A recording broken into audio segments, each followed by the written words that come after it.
Evening, people. How we doing? Hope everyone is good. Got a couple of guests with me that I bring straight on there to say hello. And well, after that game yesterday, I'm sure that was enough to piss anybody off one way or another. I suppose you can look at it and say there was one or two positive sides to it. You can look at it and also say there was a lot of negative sides to it. And I think the question is, where is it going to go from now? I mean, we got Palace next, which is definitely not going to be an easy one by any means. And then we go into Brentford, if I remember correctly. Is it Brentford we got after then, after Palace? Brentford after Palace. No, we've got Sunderland at home. Sunderland, yeah. Getting mixed up on there. Which I'm by the way. Exactly that. And at the moment, they're definitely not looking it. So I'll get straight to it. I'll say hello to a couple of people and then we'll just go with the flow. And Hotspur Felix, big up to you too, mate. Hope you're good. And Jimmy, big up Dan in the chat. Good evening to you too. We are Spurs TV. Big up to you too, mate. Hope you had a good dinner. And Billy the Yid, evening all. Evening to you too, mate. With Mark as well. Call the cops, mate. Xmas balls. Yes, mate. Big up to you. And also Billy saying big up the panel. And Ghosted, how you doing, mate? Big up, gents. Big up to you. Along with Jimmy, what you're saying there, big up Benjamin still as well, with everyone else saying, and Salmon saying big up gents, and also Anthony, big up Dan. Come on, you gooners. Yeah, go forth for multiplier, mate. You know how it works. So, well, go on then. Let me say one more here with James. Evening, Dan, Toffee Vodka, Hotspur Man, Stelius, and Benjo. Mate, I just like sweet spirits. I mean, Southern Comfort's my favourite one. I can drink a lot of that.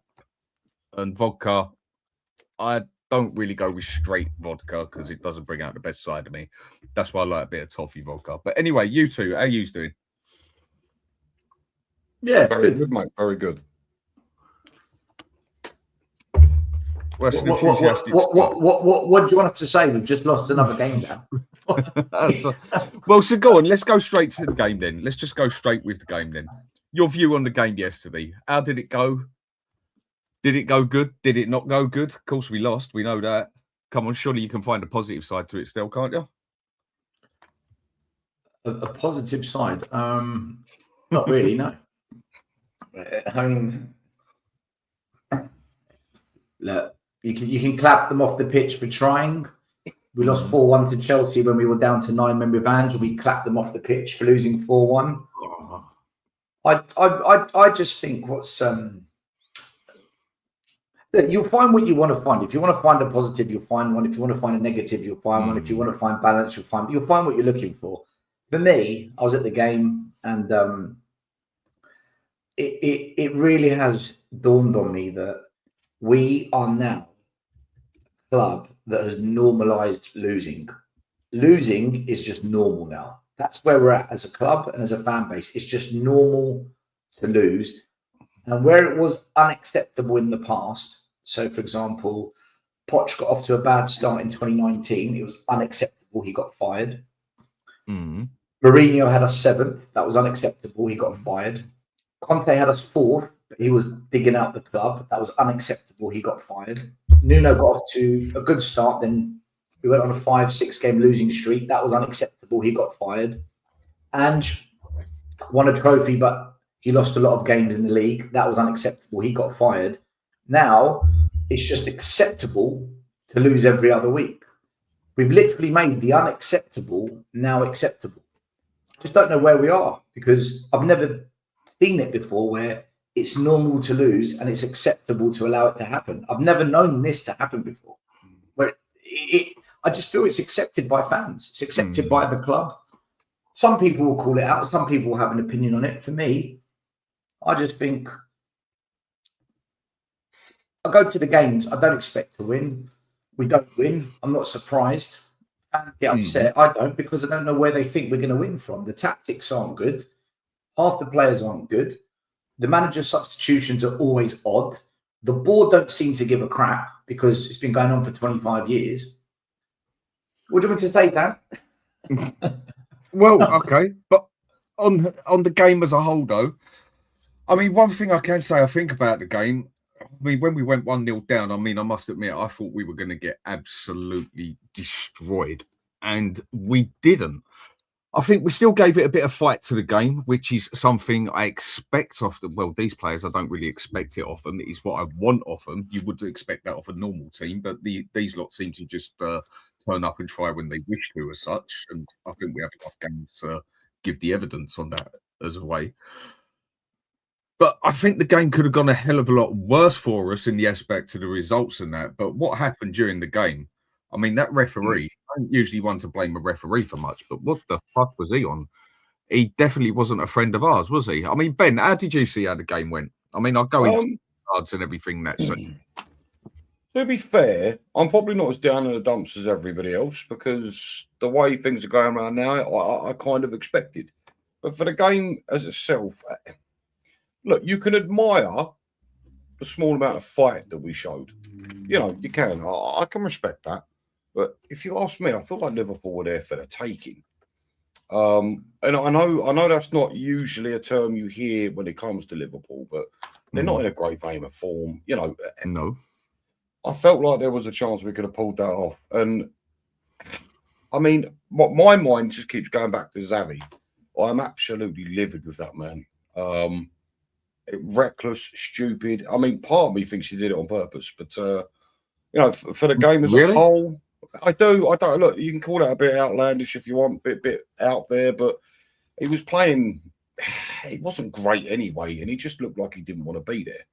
You know, so I agree. I said the same, Ben. He did do that tackle just like a moody little bitch. That just it was like he almost didn't want to be there. Yeah, I very much doubt he done it to get like sent off on purpose. But I mean, why the hell did he even do that?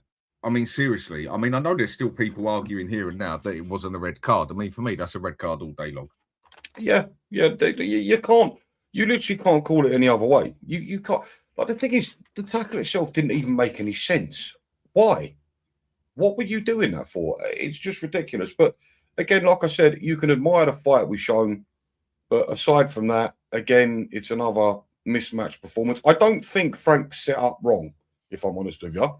The only thing I question with Frank is why on God's green earth would you leave out our senior and probably best midfielder we have in Paulinho? Like when he came on, it was night and day. You could see the quality difference between him and say Gray or whoever you want to compare him to in our midfield. And then another one I found a bit strange. You know, why would you not use a natural left winger? I found that really odd. Don't get me wrong.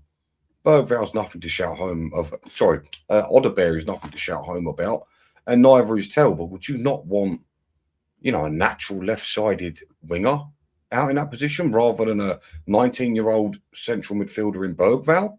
I found that very strange. And this is the thing. I'm not one of those meme fans that think Frank can't do anything wrong because he clearly can. Hello, Mike. Yes, he can.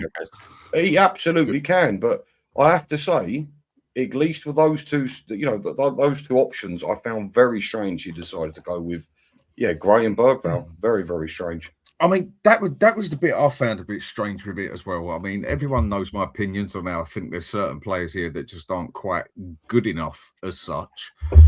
Why the hell he went and started Gray against over Paulinho against Liverpool, I will never know. Sticking Bergval out on the left, I mean, it comes down to the options that we have on the left. We don't exactly have many options of decent players there, but I do have the attitude of, well, if you're going to put someone there, put someone who actually plays in the position. Right? Start Odeberg there, playing for the next 5, 6, 7 games, whatever. We haven't got anyone else to go there, or we're just going to keep swapping it about with Bergval there, or put Simmons there and chopping around. I just don't understand why he didn't start Paulinho. I mean, that's got to be about the 3rd game straight he's done that with now. So is there something going on behind the lines there? I don't know, but to be quite honest with you, the only excuse I could think of is rotation. But like you said, he's been on the bench for 3 games. So what other excuse is there? Like you're playing against, despite them being in a bad vein of form, you're playing against one of the best teams in the country and the previous league winners.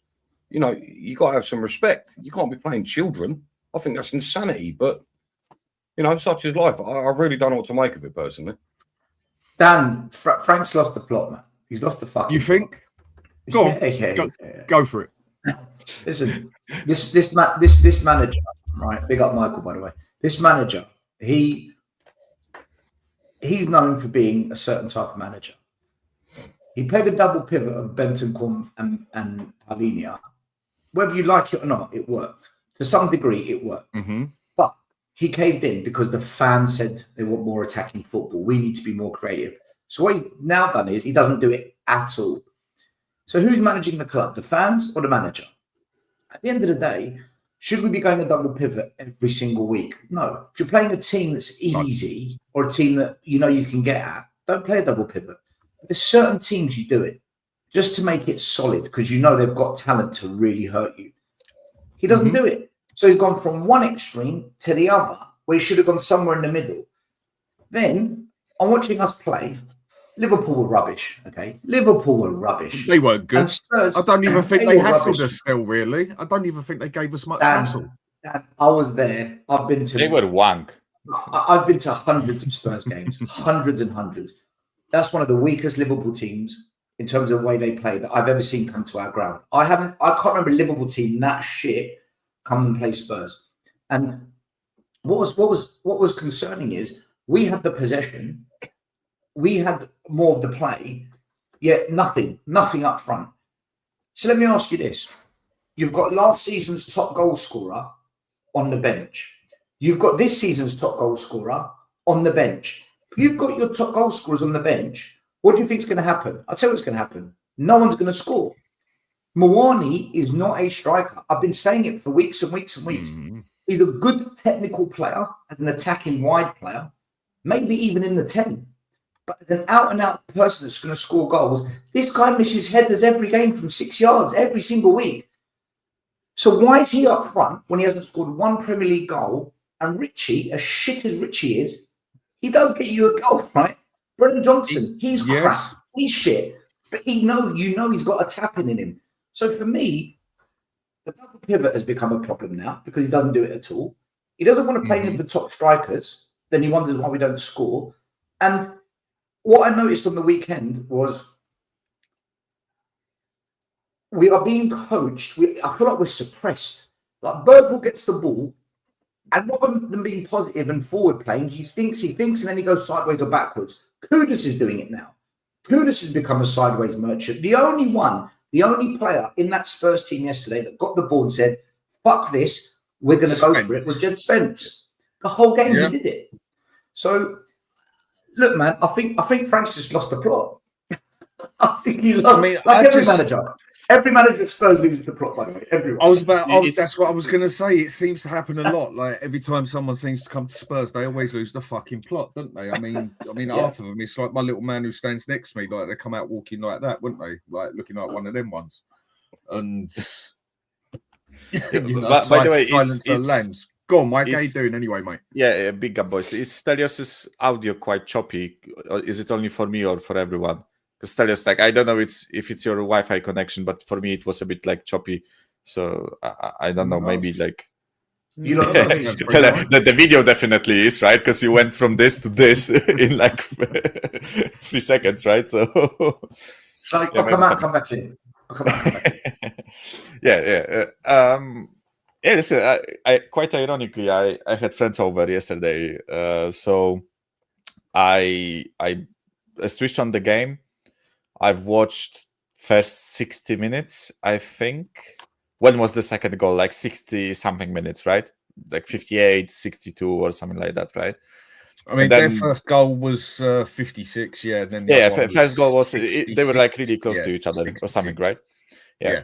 So after that, I switched off that, but not because like I didn't want to watch the game. It was just that we had friends over, so we started like drinking and all that stuff, right? And they aren't like the football like following people, right? Let's put it that way. But for those like 60 something minutes that I watched, I don't know. Like, ironically, I don't think we were that bad. I have to say that I was quite positively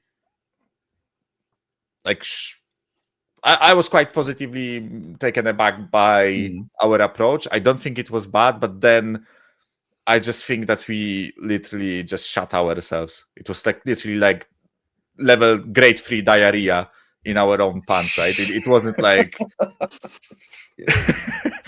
I don't know how else to call it, right? Because I honestly think Brilliant. with how shit this Liverpool team is, right, that we should have beaten them yesterday. They were there for the taking. They weren't Even though great. how crap we've been at home. Yeah, exactly, right. We could have had that yesterday. With 10 and 9 men for like the last 10 minutes, we had more shots than them, more shots on target, better XG. Like we had, I know XG is XG, right? But whatever, it's just like a form to show that I think we actually attacked better in that game. I think they just had the Isaac chance, which was a nicely taken shot. And I know, listen, I don't want to whine about the referee, but for me, the second goal was 2 hands shove in the back. Like, I don't understand how this is not ruled out. I saw both sides to that. There was one side of me that saw the double push to it, yeah, but there was another side to me. Romero, it was like he was almost on his way down before he even got the push. Then the rule says if you put 2 hands on on the opponent, it's a foul. Whatever the contact is, it's a foul. Yeah, you know, Dan, for me, for example, I agree with both red cards, by the way. Like, I think both of them were reds, right? Romero was on a yellow, he kicked out. That's a yellow card. I'm fine with it, right? Yeah, I don't know, just a head loss, right? But quickly, I just want to like make a point on the referee, right? I agree with both red cards. I think Xavi Simons like scraping the back of the shin with your stats, fine. I'm fine with red cards, right? I'm not fine with the lack of consistency because like Virgil van Dijk, by the way, I can name like 5 same offenses that he did throughout like last 2 or 3 years where he doesn't even get booked for that. One on Solanke last year in the Carabao Cup, right? And he doesn't get booked for that. And then Xavi Simons gets sent off. I'm fine with Xavi Simons being sent off, but I'm not fine when other players are getting away with it, right? And I find the lack of consistency infuriating because I think we had a goal ruled out against West Ham this season when someone apparently put 2 hands on the West Ham player's back, right? And shoved them inside the box. And this is a reason to rule our goal out.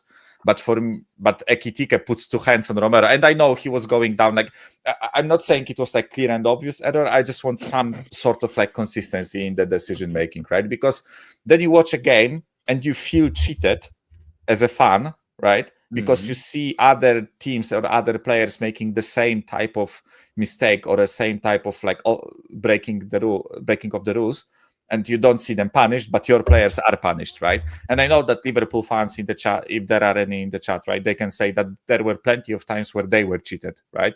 And I agree, fair enough. Like there were plenty of times where Liverpool were screwed over by the referees, but so with us, so with Arsenal, so with Chelsea. It happens, and all that stuff, right? So it's just infuriating for me because I was watching that game and I honestly, on the balance of play, I don't think that we should have lost that. And I know maybe people will disagree with me, but I didn't feel like we were the worst team in that game. I think we deserved a draw out of that. Yeah.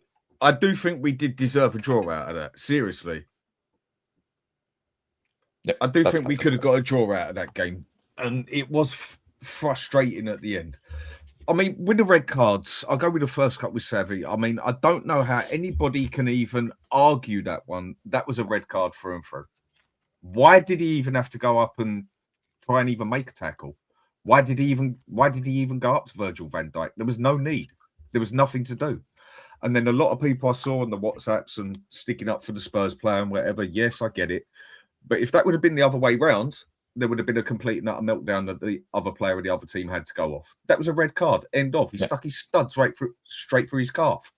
I mean, why did he even go and do it? Yeah, I completely agree. It was a blatant red, right? As soon as it happened and they showed the replay, and while I was watching the game, me and my mate, we just said, yeah, that's a red. That's a stonewall red, right? If it goes to VAR, if it goes to VAR, it's a stonewall red. Like the only way I saw this not being a red is if VAR didn't intervene, right? But they did. So like for me, that there is no debate that was a red card. But I want the same level of consistency for the same types of challenges when other players do it, right? Please, let's not call Simmons or Xavi anymore. I call him Jaden Smith. He's a bum.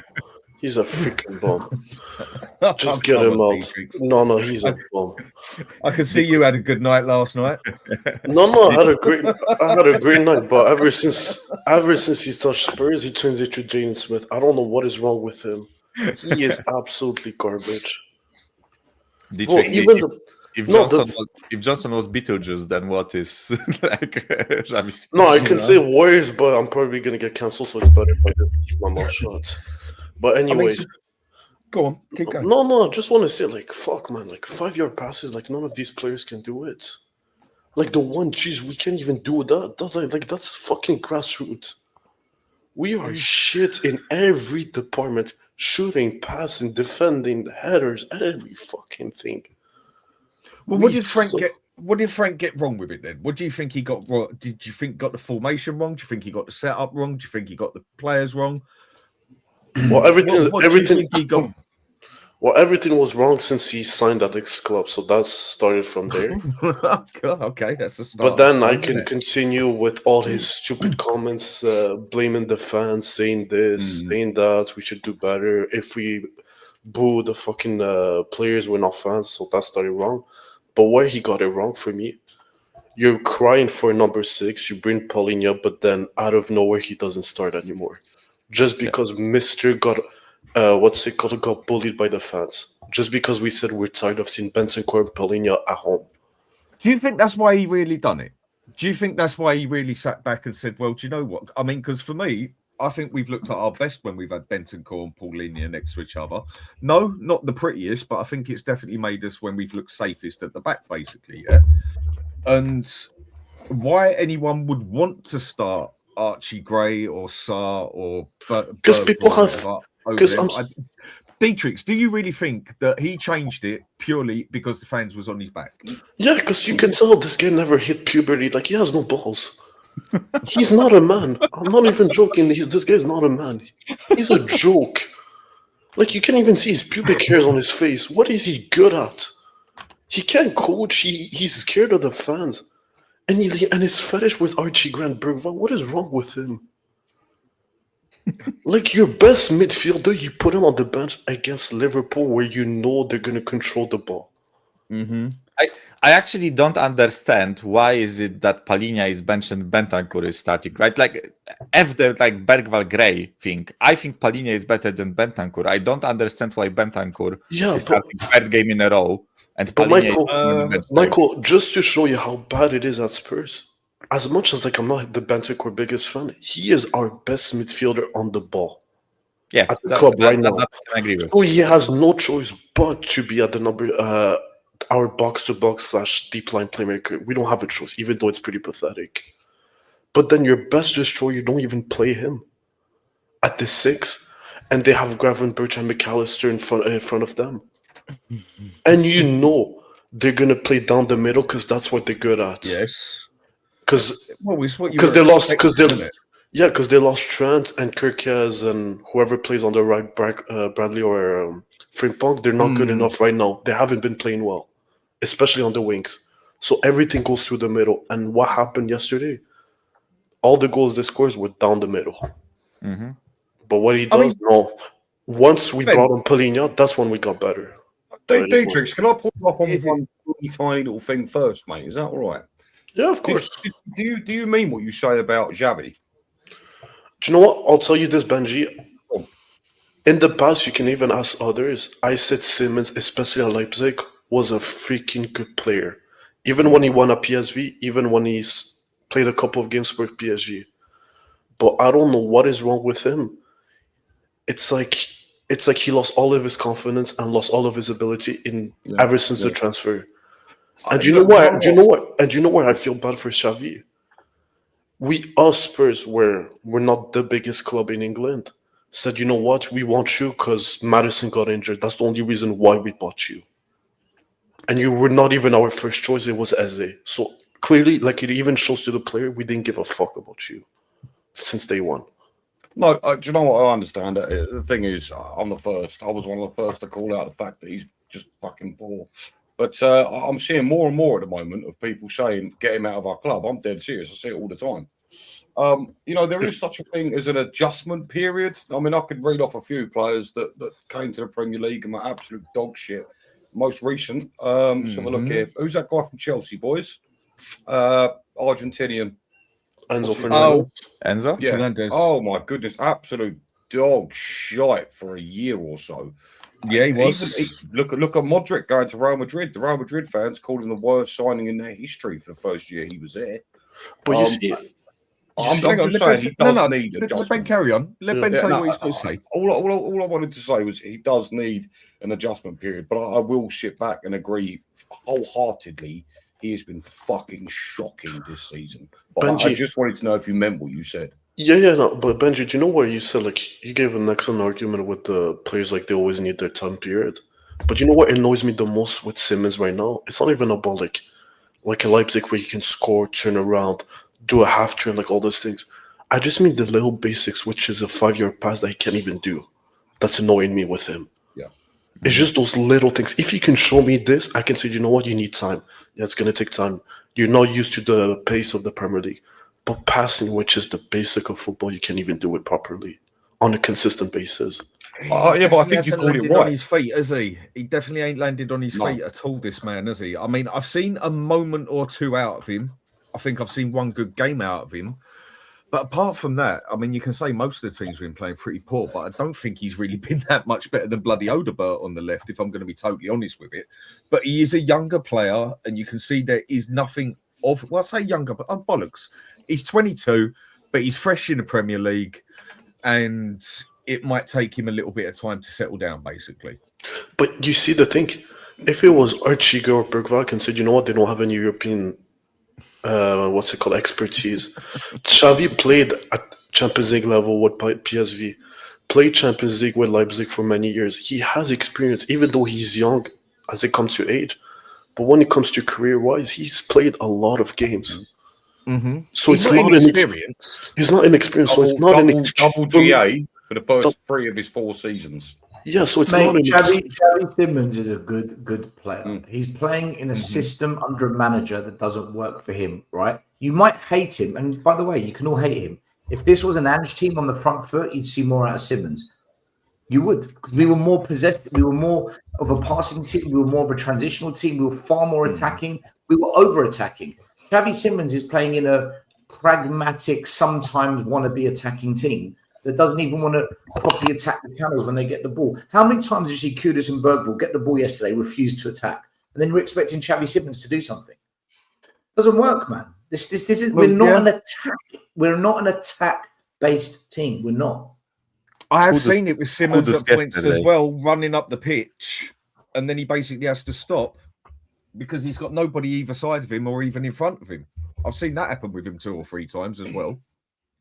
Boys, Kudus yesterday. Oh my fucking god. That was poor. I called him Bob Marley yesterday. What a joke. That was wank.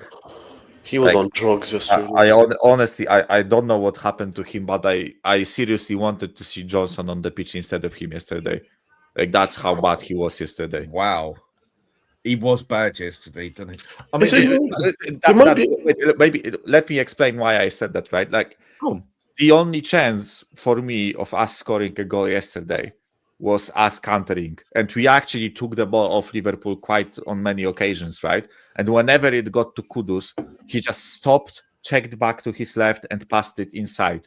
I was like, mate, what you need to do is find a runner and just ping it down the lane, right? Just get us forward up the pitch, right?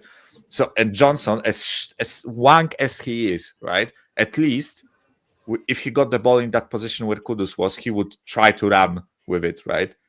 Like, I know he's not fast. I know he's not a dribbler. I know he's not good, right? But at least he would move us forward, right? Because you can win a free kick. You can just try something when you are in the final attacking third, right? But with Kudus, he got it on a halfway line, check back, pass it to Romero. And I was like, fucking hell, mate.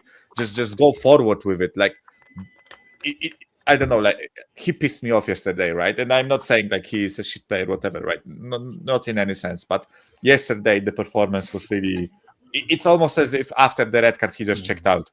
Like that's the vibe I got from him. Michael, players like Kudus, like I'm sorry to say this, and I know it's gonna piss off the fan base. But when you pay that amount of money for a player that struggled at West Ham, that's what you get. He is a moment player. He's a purple patch player. He's not a consistent. We need consistency in this team. And I don't know, it might be weird, but Declan Rice came from West Ham. What are you talking about? Once again, you just don't listen, you just speak. I said, when you buy players at this price tag, they're inconsistent. Declan Rice was bought for 100 million. Listen. Rio Ferdinand came from West Ham. Jermaine Defoe came from West Ham. Once again, he came from West Ham. Do you want me to rinse you now? Do you want me to actually take you to the cleaners? Are you mad? Once again, he just doesn't listen. I swear to God. I do listen. You're talking shit. No. Because he come from West Ham and we didn't spend 100 million. He's not good. Is that what you're saying? If he was 100 million, he would be good. I said, well, usually when you spend 100 million on a player that has done it on a consistent basis, consistency, you're going to get a good player like Declan Rice. So the reason Kudus isn't good is because we didn't give West Ham 100 million. No, I never said that. I said consistent. He has to be consistent before we buy him, and Kudus wasn't consistent. Why did you mention the price? Why did you mention the price? No, I said when you spend 100 million and you get a consistent player, you for a fact he's gonna become good. But when you spend 50 million on a player that's been struggling, you're gonna get a struggling player. That's what happened. Bro, can we just not say that Kudus had a bad game? Does he have to be a shit player? He had one bad game? Once again, he's putting words in my mouth. I never said he's a shit player. I just said he's an inconsistent. Bro, you're making out we've signed a dud. No, I'm not saying he's a dud. I'm saying he's a player that I would love to have on the bench. But for me, we need to get better than him. That's all I said. Him and Van der Ven have been our two best players this season. Dietrich. Yeah, along with Paulinho, yeah. And look how bad the team has been. The fact that it has to be Kudus is our second best player is a bit concerning, in my opinion. Right, one thing quickly then. Just want to say big thanks to Ledley Knees. Hang on a sec, still. Just want to say thanks to the super chat. It's much appreciated, mate. What you're saying here. Rumour has it that Arsenal game, Frank was told by the club to be more attacking. Hence, Paulinho barely plays anymore. Mawani has the neck muscles of a baby. Yeah, I can go with that. I mean, so basically saying there that it's not that he bottled it down to the fan sort of thing. It is basically the board that's told him he's got to play attacking football. Where if they wanted someone to play attacking football, then why did they go and get a pragmatic manager? Dan, Then this all starts as it win. But thanks a lot, mate. It's much appreciated. Mate, can I say something here? Because I can't listen to this from Dietrich, right? This is when Dietrich does my head in. You see, the reason Pochettino was so good at Spurs is because he had to take Kane from a good academy player and help him develop to what he became. He took Dele Alli, who was a good championship player, and helped him develop. He took Heung-Min Son, who was a good German player, help him develop. The whole point of paying a manager the money we pay, and the whole point of paying a manager who's a coach, is to take a good player and elevate them. Say what you lot want. Mourinho took Son and Kane from 8 out of 10s to 10 out of 10. Mourinho took him to that next level. Frank should take Kudus and say, right, you're good. How do I take you to the next level? He should do that with Simmons. He should do that with any player that we class as good. So like, look, if Kudus is inconsistent, Dietrich, I'll tell you what, the whole team is inconsistent. We don't know what we're going to get. Never disagreed. I just don't like it when we shit on players that we know are good. I never shit. Oh, wait. I never shit on Kudus. I just said I pointed a fact. He is inconsistent. He's inconsistent. Yes, but all his career. He's inconsistent. Wait. All of his career, you can look at the data. I'm not lying. All the data, he's always been consistent. He's a purple patch player. I'm not saying it's a bad thing.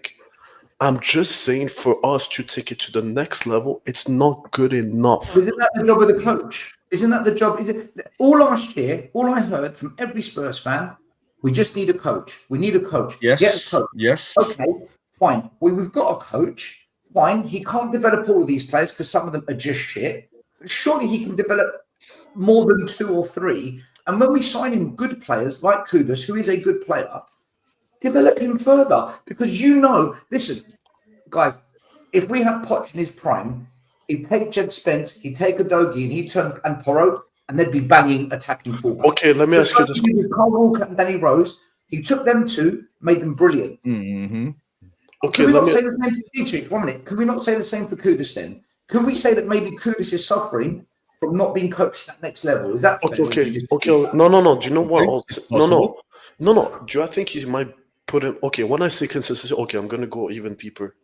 For me, when I mean consistency, it's only about beating your player on a 1v1. I mean, like the way he crosses the ball, the way he shoots. For me, it's not good enough for what I'm seeing, especially for a winger. He's never been a goal scorer, though. He's never been. But that's my point. This is what I say for me, especially because I want us to win. Like my end goal for Spurs is to be a team to win the league, and I personally don't think it's not to shit on Kudus. I don't think he should be on the 11 on a team on a winning team. That's all I said. For me, I would love to have him out. Dietrich, can I jump in and make you right, mate? If you don't mind me doing No, so. of course, Go on. Right. Just right on Frank and the managing situation. I completely understand that, but let's not pretend that he's not that guy. You know, look what he did with him. Buemo, look what he's done with Tony. He's made players better, and he's not going to do that in 4 months' time. So I just think we all need to calm down on that one. As for Kudus, fellas, you don't hear me talk about him too often, right? Because I don't think he's as wonderful as everyone else seems to. Here is a man who's very confusing, can do all the extravagant stuff very well, but this fella can't seem to pass a ball at the right time. If you can't follow a basic rule of progressing play by laying someone off, just a nice simple pass, then I don't know what we're doing here. Please don't get me wrong. Kudus is a good player, clearly, but there is a very serious problem when you are not doing the very basics. If you're not going to progress the play, then you're not an attacking fucking winger. When I watch him play, I think, what are you trying to do? Are you trying to look like Ronaldinho? What is it you want? Are you? Some people will say to me, "Oh, he's trying to wait for the right pass." I'm not so sure he is. That is one I do find with him that is a bit frustrating. I think he's been good since he come to us. I think he was a very good signing for us. I mean, well, come on, we had Johnson out on the right. Anyone's going to be a good signing as such, but I thought Kudus is definitely 2 gears up as such. I mean, it was a good signing. But the thing I will agree with you with, I do feel he does a little bit of Romero at times and slows the game down because he looks for that perfect pass more than that simple pass that could lead to another pass that can lead from there. I do find he does slow it down a couple of times, looking for that perfect pass as such. That's how I see it with him. But overall, I think he's been pretty solid for us. I don't think he's quite as spectacular as some people think, but that's just a personal opinion. But I think he's a very good player. I'm happy we got him at Spurs. He's not going to be one that scores goals for us regular. I mean, he's not an out-and-out goal scorer, is he? But one of the problems is with him playing out on the right, he usually gets man-marked out the game as well, doesn't he? Mm-hmm. Okay, can I just say something quickly? Do you know what type of player, for example, if we spend 100 million, I'll be the happiest man on earth for West Ham? If we bought Bowen, for example, that's the player I want to see at Spurs. Lethal and... Yes, Morocco scored. Let's go. Sorry. Yeah, I want to see players like Bowen. I want to see players like, for example, on the left wing, like Doku, for example. That's what I want to see. That's all I'm saying. And especially with Frank and before. Is the only quality player we've got. But once again, that front attacking lineup, man. Okay, like, still. Well, no, wait. Still. Wait, still. Baldy, listen. Listen, you Moroccan couscous. You have picked Kudus out of a 25-man squad to call out. What are you doing? Because you see, all the players you could have gone in, Gray, Bergvall, Odegaard, Tell, Richie, Moani. Talk to me about Moani, guys. Okay, Let's have a conversation about Moani, please. What are we doing going for Kudus? Okay, let me start with Moani. Moani, I've always said he's like, do you know, like those... score any goals, man. He's a striker. For me, he looks like a spider. Like he has spider legs. Actually, he's useless. He doesn't do anything right, and the only good thing he is, honestly, is just posting on Instagram. That's all he does. I've never been. You're welcome, by the way. Right, one sec, Alex. I'll come to you straight after this. No, and then I'm just saying, you're welcome. Just said for Moani, especially. Let me just do the super chat, yeah, and then we go to Alex, and then he can have his say. Jerome 2114, much appreciated, mate. Thank you very much. The club did the right thing to sack Ange, but then went backwards again with the appointment of Thomas Frank. Our league position is on the club. I think some would say that's a fair statement. Some would say he needs more time. But yeah, I can see where you're going with the statement there, mate. It does seem to look like we went from sideways to sideways. But I was one of the ones who wanted Thomas Frank in because I felt we needed a coach, someone who could play with the cards he's got. It has only been 4 months, coming on 5 months, but I definitely see where you're coming from. Thanks for the super chat, mate. It's appreciated. Alex, all down to you, mate. Go for gold. No, I'm just fascinated the fact that we're talking about players. I was calling out saying I don't rate Javi Simmons. People think I was saying I think he's absolute crap. No, it's not. It's just because I don't think he's better than Kulusevski or Maddison, what they offer. Now you're seeing what I'm seeing at the moment, right? The Dutch Pretty Ricky. I don't know what is it? Dietrich is calling him, but you know that's Jaden Smith. Well, that's a fascinating name I've heard. Jaden Smith, Pretty Ricky, Little Bow Wow. Mawani, like I said, the differences with Mawani and Javi Simmons. Javi Simmons we bought, so he's got time. We ain't got time with Mawani. And he was unlucky with that shot that hit the bar. But again, he had to hit the ground running. When he came in, I said straight away, he had to hit the ground running. If he's not hitting the ground running, we've got a problem here. And we have got a problem here. The only defence I've got with some of these players, we obviously didn't do our research on these players, especially Javi Simmons, because and again, I do apologise to the people that have listened to Heung-Min before, because I'm not like Lubo saying the same thing every 25 minutes. You know what I mean? Every single show he's on about Daniel Levy, right?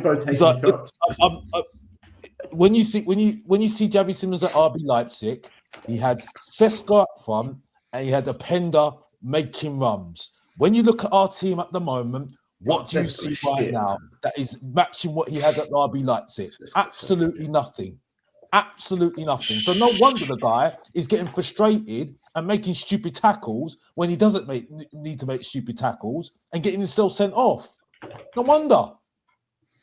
You know what I mean? You're blaming Javi for not having Ronaldo and Messi on the wings for not being able to make a 5-yard pass. No, you're not listening to me, Benji. You're not listening to me. Listen, this is what it is. The point I'm making is, right, if you watch RB Leipzig, he had Sesko up front, right? He's not a brilliant player, but he had Sesko up front and more Pender making runs. So they had that triangle. If you look at our team right now, they have an attacking manager as well. And so he used to do it.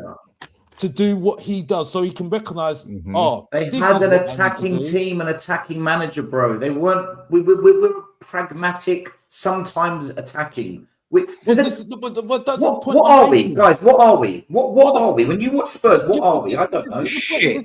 And it goes back to thank you for making that point, Stelios. Thank you for making that point. You said to me on Football Heritage TV, I cooked myself, which was absolute rubbish. Because you said, now you're going back to the point about what we did last season. I'm saying it's completely back on last season. I'm saying, what are we? I'm saying, what is our style? That's what I'm saying. I don't know what our style is, because we want. How do we win that cup? By the way, that we're Alex, I'm talking about this year. I'm talking about Frank this year. We know under Ange what we are. We know what we were. We don't know what our style is, because we won a cup. We won a European trophy playing pragmatic football, wasn't it? That wasn't Ange's style. That was the players. Exactly. So what's that got to do with Frank? What are you doing? Alex, hang on. You're not listening. Hang on. Leave it to them two, Dietrich. You don't have to step in defence still. I'm sure Still can defend himself. No. Listen to me. Right? Why? When we were playing all this going home football with Ange, and it was told that the players told him it doesn't work. Right? We need to change. Right, and he left it to the players, right? And then we've gone on to win the trophy, and then we completely dismissed the league and still play that gun ho football. What is that saying to the players? What is that saying? What's that got to do with Frank's form? What is that got to do with Frank's form? No, but I asked the question, Alex. Can you listen to me now, Alex? Listen, bro, listen to me. Listen to me. I've asked the question. What are we? When you watch Spurs this season, not last season. I don't know what we are. Right, that's my point. So if we don't know what we are, how can you tell us about Xavi Simons having these players around him? Maybe the way we play doesn't help Simons as well. Yeah, but I don't think the way we play helps. You're not listening to me on that at all as well. No, I am, and you keep talking about Ange. Yeah, but I was trying to add to the point I was trying to make. You're not listening to me at all. I don't think you're listening to any of the points I've just made there. Right? What I'm saying about Xavi Simons, if you bring a player, right, and you are bringing him into our team, if you want to make him start really well and make him feel comfortable in the team, you've got to make him familiar what he was doing at his previous club. That's what I'm trying to say to you. But when you're going to Tottenham Hotspur and he's coming to a team and coming to a new country, you need to make him feel comfortable. He doesn't feel comfortable in that squad at the moment because he doesn't know what to do at the moment, right? Because he's going into a team with Bentancur and Paulinho, who are just defensive. Right, you've got Kudos doing what he's doing, just running with the ball. Right, you've got Richarlison who's just doing whatever, causing chaos. You've got Johnson who's not a winger, right, and you've got Alderweireld that's just doing whatever he's doing. Wait. Can I just answer your one point, Alex? I know it's between you and Still Borges. No, I'm done. I've said what I wanted to say. Okay. Alex, I 100% disagree with almost everything you just said. For me, especially like when you see he came to a team with like players like Johnson and all these guys. Wait, you're saying those things, but like he can't even like do like some of the basics right, and you cannot blame the players around him. He can't even pass the ball, and you say you say those players like we had to change his style and play like pragmatic. We can still play a style that's a bit transition, like we did against PSG. We're more than capable. It's just Frank. I don't know what is wrong with him. But hang on, just something here. But John George, hey, Mr. Box Office TV, are you a guest on Last Word of Spurs tonight? No. I was going to say, I thought you was on Spurs. Yeah, I was going to say, I thought you was on Spurs. I was on Chris Cowlin. Yeah. Oh, right. I was going to say, I thought you was on Spurs 5 with me. The other Spurs 5. Last Word of Spurs. I'm getting mixed up with everything now. Yeah, so you're not going on Last Word of Spurs then? No. Okay. I was on Chris Cowlin. I think anyway, moving on. If I can district, or you want to follow up with something? No, go ahead. No, carry on.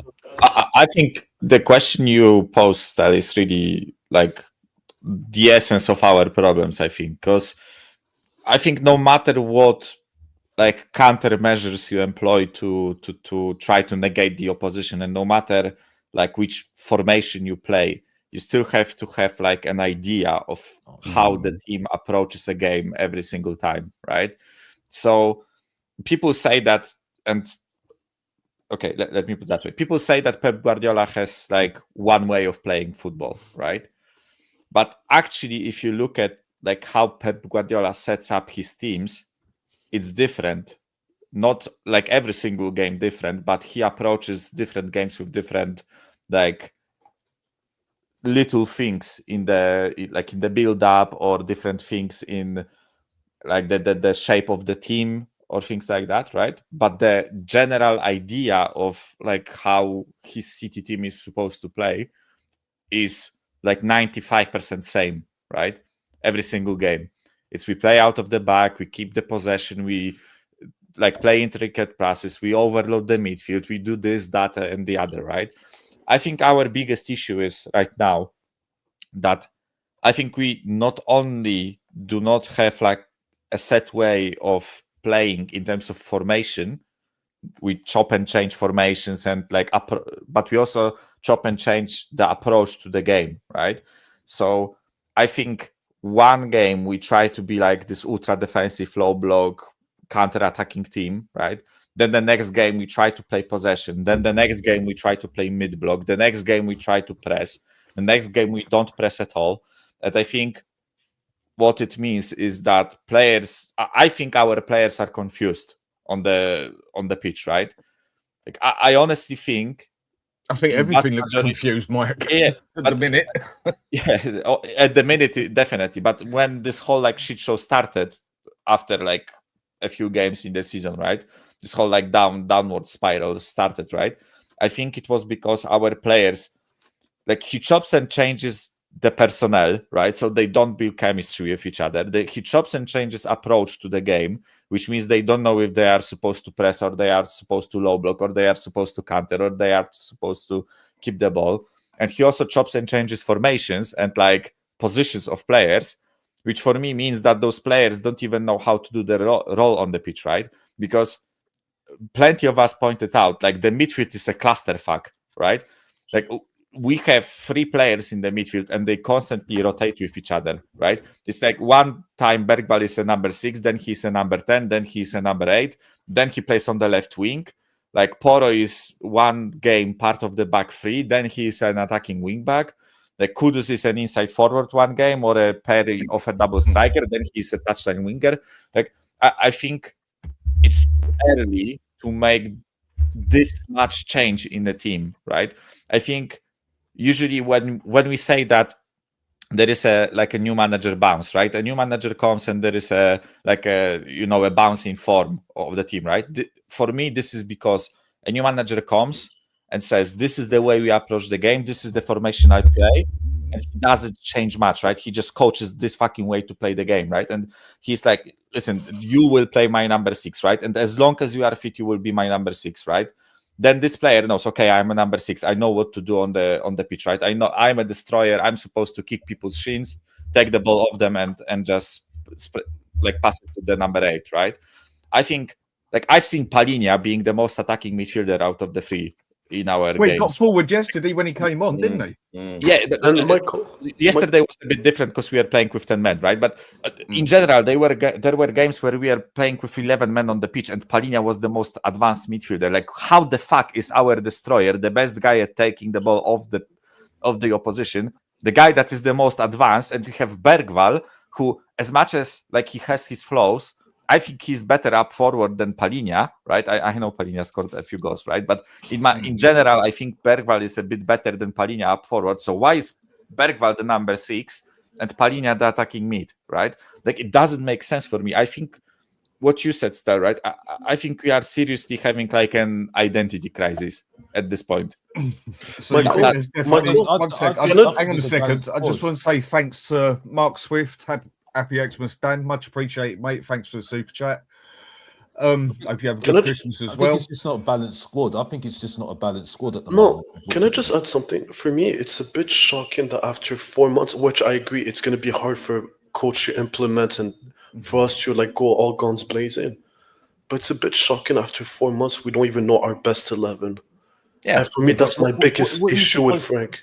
But this is where we're getting silly now. I'm not trying to defend Frank here, because at the end of the day, I'm not there with him either. But I don't think you can would do anything with not a balanced squad at the moment. You know what I mean? I think that it just highlights that we should have made some major changes in the summer, because it wasn't. And I still stick by what I say, because I think we were deluding ourselves after last season.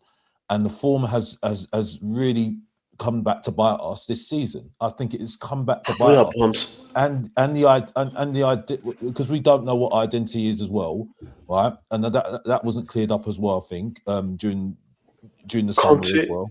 Conte had a worse team and had a worse team on paper with players, and he did better. For me, that's forget about Kane. He did do better. Forget about Kane and Son. He did better. We had the worst defense in the league on paper, and he still did better. Yeah, we did do better, but I think that's the mentality of the guy that we had at the time.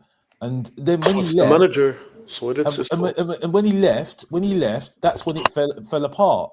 You know what I mean? And I don't think we're as bad as what we are now. Unfortunately, I don't think we are as bad as we are now. That's what I was going to ask, and basically going to ask everyone, because obviously everyone's seeing it different ways and that. And I must admit, I think the thing I'm finding really fucking frustrating about this one, is last season there was a lot of injuries. This season there's a lot of injuries, but last season, and I was one of the ones, I wanted Ange out. Still glad he's gone. Didn't want him here, but it was 100% down in his head.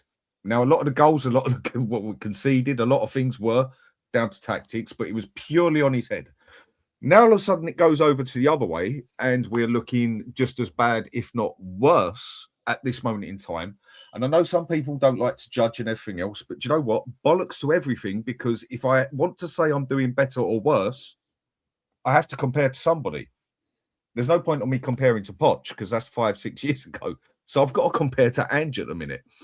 And I don't think we look no better, really, in any means or manner. But now, all of a sudden, it's the whole team that's shit. Everyone's shit in the team, and it's not so much the manager's fault. I'm seeing people be a bit unstable with this one, basically. Do you know what? I'm trying to keep it level as such. I'm trying to treat him exactly the same way I treated Ange.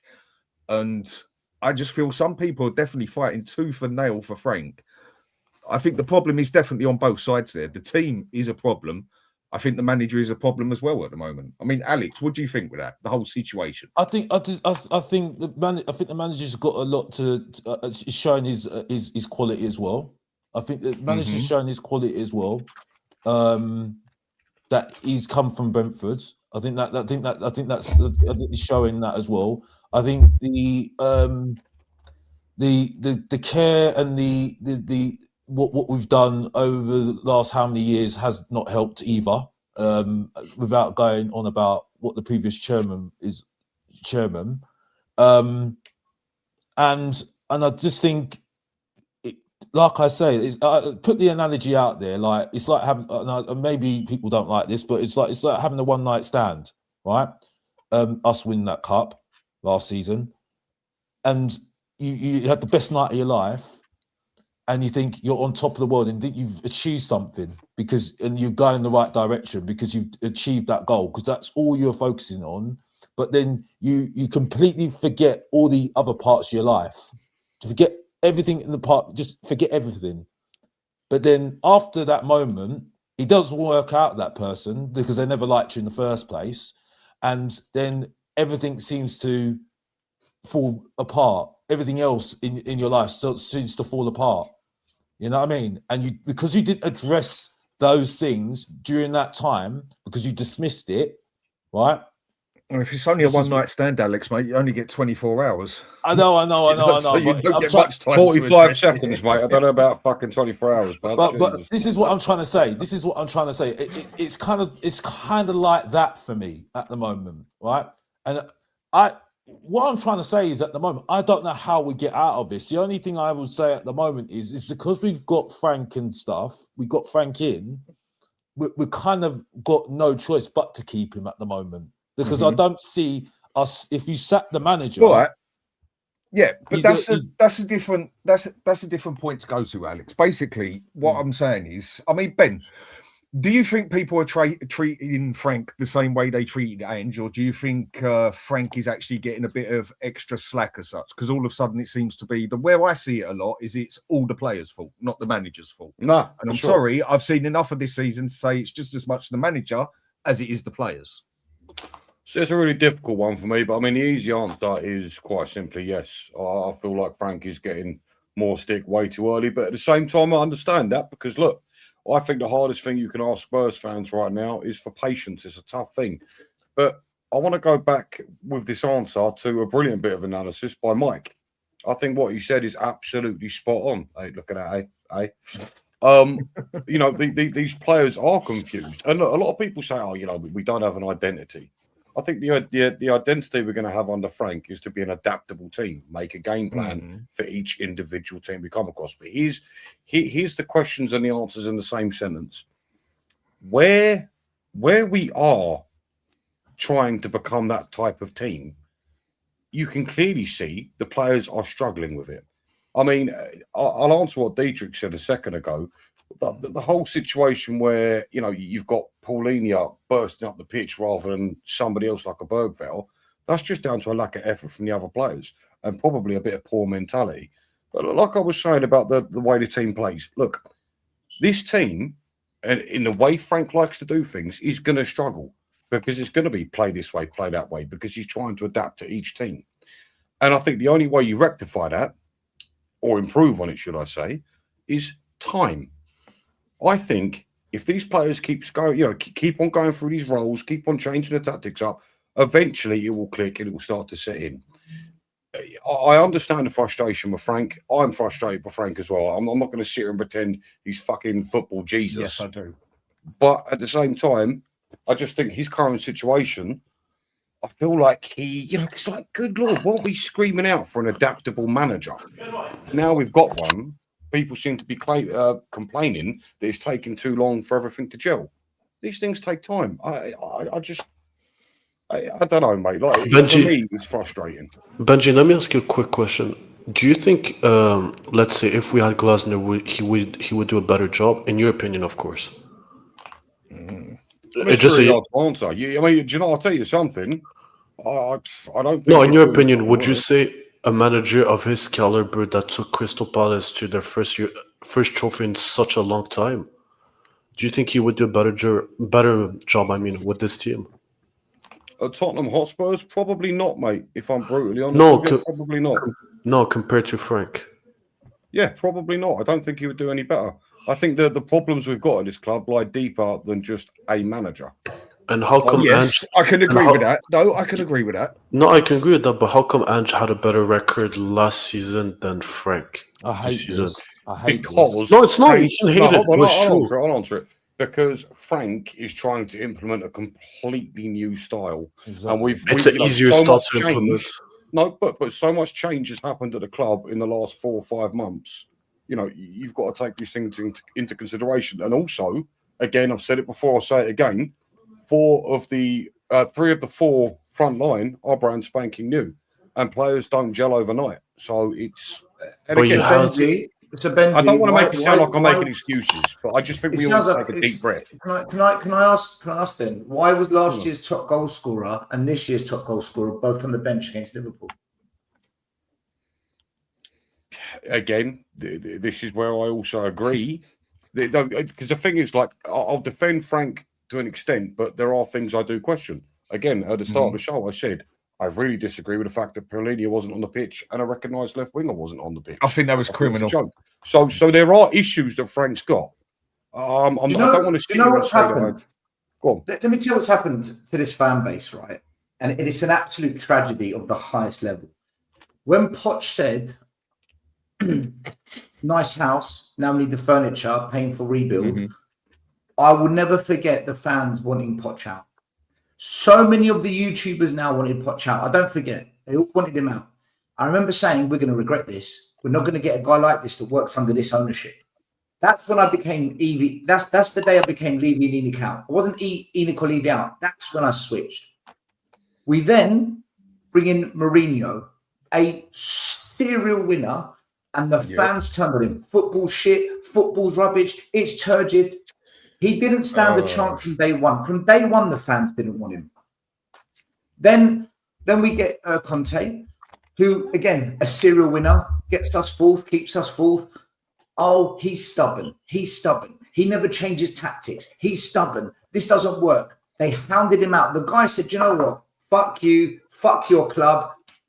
I'll tell you exactly what it's like here. And he went and he set everything on fire and talked himself out of a job. The fans turned on him way before that. I'll never forget it. Turgid. That's what everyone said. Then we get Ange, and everyone said after 10 games, this is what we wanted. This is what a coach does on the front foot, attacking. This is what we wanted. And he said, I'll get you a trophy in 2 years. We turned on him as well. We went after him. He wins us the trophy. We still turned on him. Now he's gone. Now we've got Frank, right? Now we've got Frank, a manager who's never won anything in his career, never won anything in 13 years of management, no European experience. And we say, hey, you with no winning pedigree, with no European experience, come to Tottenham where we've just won a trophy and where we've got European football and you're the guy. And now the fans are saying, give it time. We can't keep sacking managers. We didn't want to back any of those guys. And as a fan base, we've now said, all right, we might as well back this guy. What have we just done? The guy we should have backed, we turned against. And the guy has proven nothing. He's proven But he's absolutely never- nothing. No, still, No, that, no, that, no, that no. point, No, hold on, no, still, no. that We're point not you've saying made is unarguable. In my opinion, what you've just said is completely unarguable. No, he's contradicting However, himself. do you not think 4 months is a bit too soon? Benji, the point I'm making is You can't argue about Ange. Poch proved to us that he could play a style of football that we love. And But he he's could never actually won. go- Hear me out, Dietrich. Hear me out, Dietrich. Right? The Dietrich, Say what you calm down, want. mate. Wind your neck in. Say what you want about Poch. Say what you want. Right? What the fuck? Say what you want. Listen, Dietrich is a meme. He hides behind his camera. He's a coward. We know that. The reality is, whatever we say about Poch, he's the only manager that actually genuinely competed for a league and a Champions League. He's the only one that actually got us closest, right? Yeah, he's not a winner. And that's why he probably ended up getting sacked. But then you've got serial winners that come, and we didn't want to know. Then we had Ange, who was all over the shop. He was a messy manager. He actually won something. That still wasn't good enough. Now we want to put our eggs in the basket of a guy that's proven nothing, that's never won anything, and his football, let's be honest about it, it's shit to watch. Why have we chosen this guy to back? Surely we should say, can he prove something to us before we say, do you know what? All right, you get a chance. Because we turned against the right managers. Maybe Ange and Poch weren't the right managers. Fair enough. But Poch was tell the me right not backing. manager.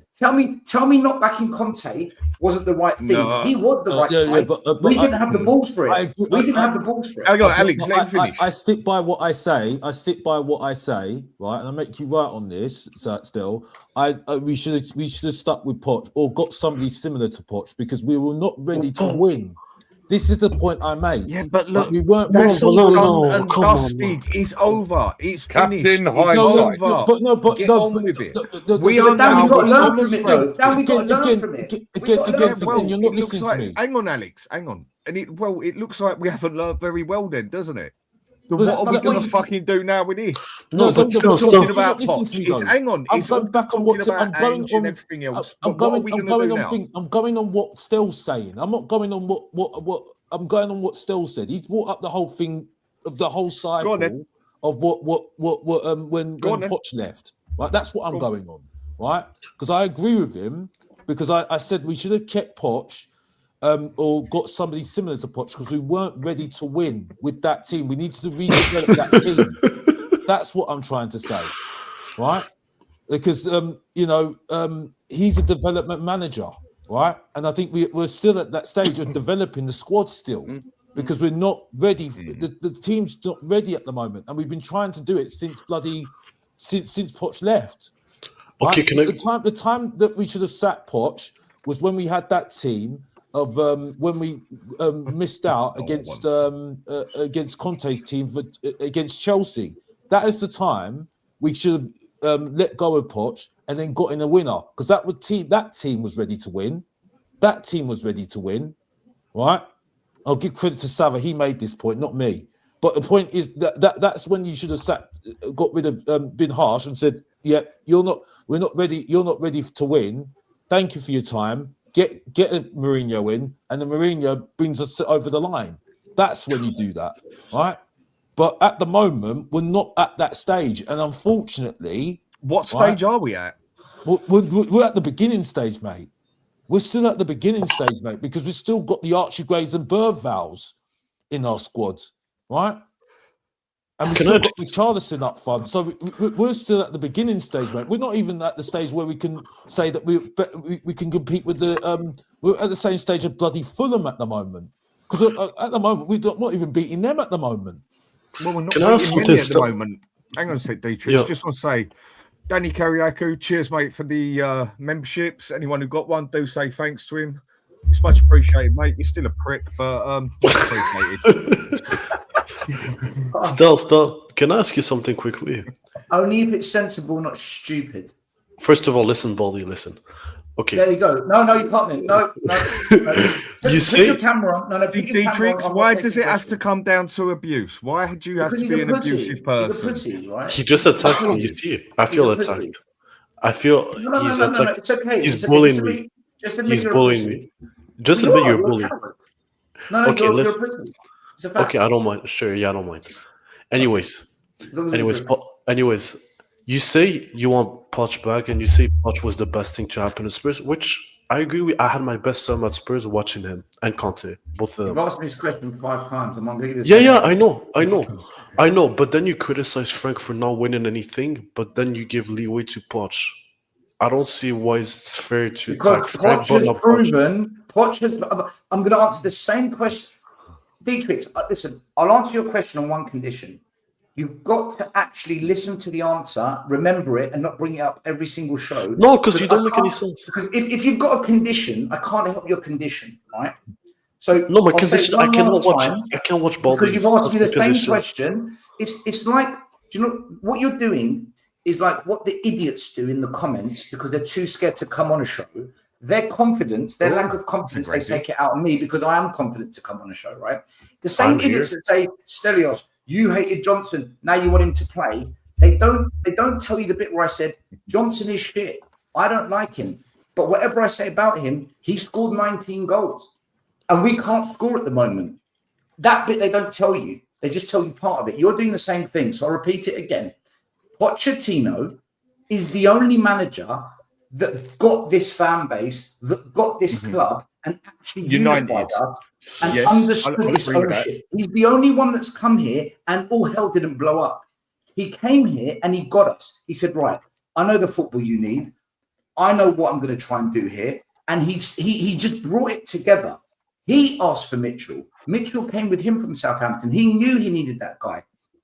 Poch might come back and win nothing, bro. He might win nothing, but you know what? He's the only one that gets us. No one gets us. You've got Frank doing interviews saying, oh, you're going to have 10 good games, 30 average games, 12 bad games. You don't get us, bro. You don't get us. We don't want to hear that. We don't want to hear that. Do you understand? Conte came here. He's a problem. She's a problem. Do you want to see what Poch has done? We see what Poch has done. Go and watch what he did at Chelsea, right? You see how bad they were at the start, but towards the end, look how he developed most of those players. Right. Now, so the people we are suggesting that I'm not saying that we Poch back. Yeah, that's what I'm going to say. What's the answer then? So what are we going with then? Yeah, I mean, Mike, surely you got a mind on this one as well. It'd all be nice and lovely to have Poch back and everything, and for it to go back to how it was. Not that I ever see it happening like that. I don't really agree with going back with previous relationships. There's usually too much water under the bridge. I didn't personally want Poch out. I know a lot of people did. I know others didn't. But one thing that he's right on what Stel's saying, or what I think he's getting at, is no matter what manager we get in there, he's always going to have someone on his case. There's always going to be a problem with it. You're always going to have part of this, how shall I put it, identity. Well, I say identity at Spurs. I think it's more some people got an identity crisis. I think is more the problem now. But an identity crisis with Spurs, that we have to play this Spursy way. We have to play this certain way. It's the only way we play. Basically, if Poch came in here and just played the most pragmatic football ever, he would still get a chance off a lot of supporters because he's got that sort of place there. What do you think, Mike? First of all, with Poch, I have a bad feeling about this, and I cannot explain it with much reason. I don't know. I just don't feel like it's a great idea to bring him back, because I think we as Spurs fans have this image in our heads of the best of Poch's team, but we don't necessarily look at the bad sides and the bad parts of Pochettino, right? Which I know it's a sin to talk about bad parts. 100%, I agree with you. Right, but I know some people, whenever they hear any criticism of Pochettino, they just go into a fucking meltdown, right? But the fact of the matter is that there were issues with his approach to certain games, and there were also issues with how it ended with Spurs, his relationship. I know it was with Levy mostly, so there is an argument to say that maybe this time around it will be different, right? But I don't know. I just have a feeling that if he comes back and it doesn't work out from the get-go, pretty much, I have a feeling that a lot of people's worldview will be just smashed down to pieces. If you get what I say, right? So, yeah, this is basically how I view the Pochettino thing, right? I understand why people are calling for him, but I'm just not sure. I'm not sure that's the way to go. I feel like we have to kind of push past Pochettino. That's how I feel like. I think we need. I think we need somebody that can develop the team. That's what I think at the moment. I don't think we're ready to win. That's well, isn't that what Frank's meant to do? Isn't that what he's here for? Because that was the reason why I wanted him here. That I said he wasn't my first choice. Glasner was my first choice, and then I also did like Inzaghi from Inter Milan. But it's a difficult Frank one. Was an option that I thought was a good one. I think Frank, he suited the way Levy was, the way Levy is, sort of thing. But now Levy's fucked off. I'm not sure. I don't know. I'm on the fence with Frank big time. I don't know where to go with it. I must admit, I'm unsure about the Poch coming back thing. I'm sure about the Poch thing coming back. The only thing I defend is that I think people have a go at him because of what he did before, and I think that people don't recognise what things he had to deal with. Wembley was one thing that people just completely forget, right? But I just think for me at the moment, I think they chose Frank on the basis that he's a coach. I wasn't a big fan of his at the start either, right? And I didn't really know a lot about him, but from what I saw from videos, I thought, he looked like, he's about the coaching side of things and bringing in all these coaching stuff. I thought, this is where we're going. Okay, let's see how it goes. I didn't think it was going to go straight away sailing, but then we'll see at the end of the season with players' development. We'll see whether that is the fruits of that as well. But I mean, do you think Frank's even going to make it? Do you think he's even going to make it through January, basically? Because at the moment, to me, it looks like to me he's on thin ice at the moment. I don't see why to sack him now necessarily, but then I do see the other side of what people say as well. If you know you fucked up and there's a problem, do you leave the problem to fix itself, which it can do, or do you just cut your losses and say, do you know what, bollocks, I screwed up again, and try and fix the problem again? I mean, what do we do with this one? Do you think he's going to make it? Danny boy, right? Why is no one mentioning the elephant in the room here? There's actually a lot of similarities. I don't know. I can't see Dietrich's. There's actually a lot of similarities between Frank and Pochettino. There is. Wait a minute. No, still. Let me finish my point. Look. Can you let him finish his point? Yeah, still. Shut up. Fuck Dietrich's. Am I too new for that? I'll get away with that. Yeah. Okay. Cool. Yeah. Look, I think there actually are some similarities. Look at a couple of things. Number one, neither of them had won anything before they come to Spurs. Both of them took a lower level team and did very well with them. There was a third point, but it's gone. Son of a bitch. Anyway, the point I am trying to make. That's it. There you go. The first 6 to 8 months of Pochettino's reign was fucking shite. It wasn't good. We need to remember that. He didn't turn up, but it was all sunshine and rainbows. I can tell you that much for sure. In fact, if I'm not mistaken, I'm pretty sure Harry Kane saved his ass with a free kick. So literally, again, the fact he developed that Frank played Kane. No, he did. But 4 months. What are you supposed to do in 4 months? Thomas Frank has had 4 months, and people are calling for his head. I cannot get on board with that. Don't get me wrong.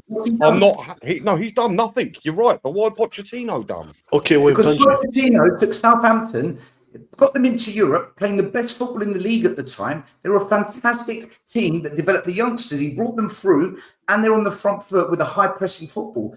The football sold itself to us because what Poch was, his brand of football and where he took Southampton, Frank's never played that football and Frank's never been high the mid-table.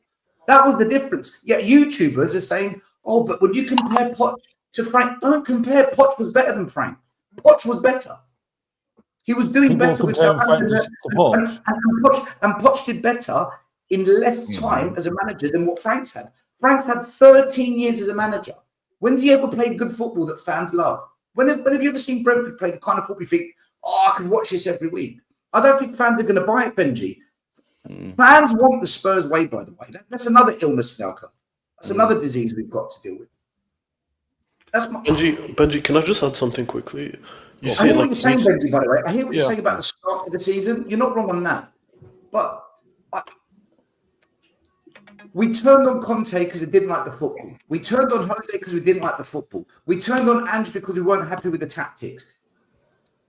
You need a manager that's going to play a certain way at Spurs. Whether I like it or you like it, if we don't have a manager that plays that type of football, we'll find a way to get rid of him. We'll find a way to turn on him. I turned on. Maybe I'm alone here thinking then. we need to change. Maybe yes, isn't that where some people need to wake up and adapt that it's 2025?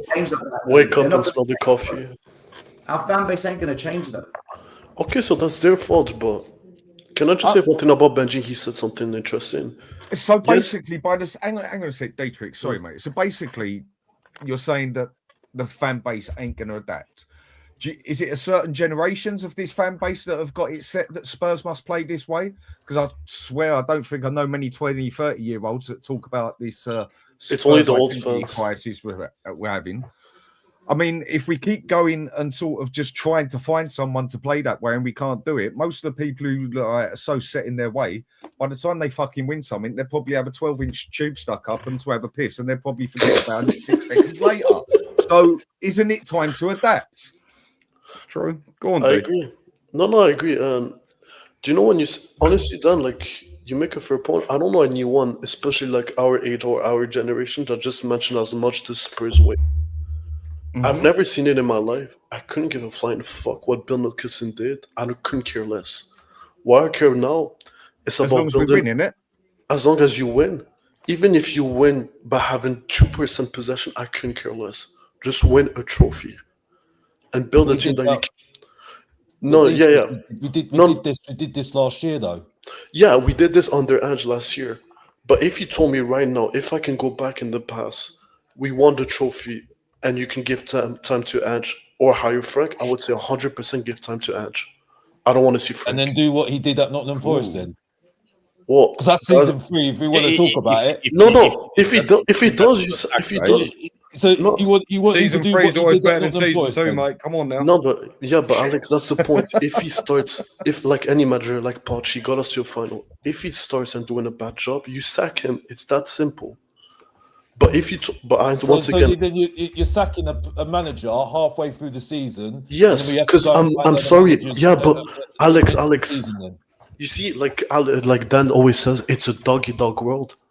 Managers are getting paid millions and millions and fucking millions of pounds.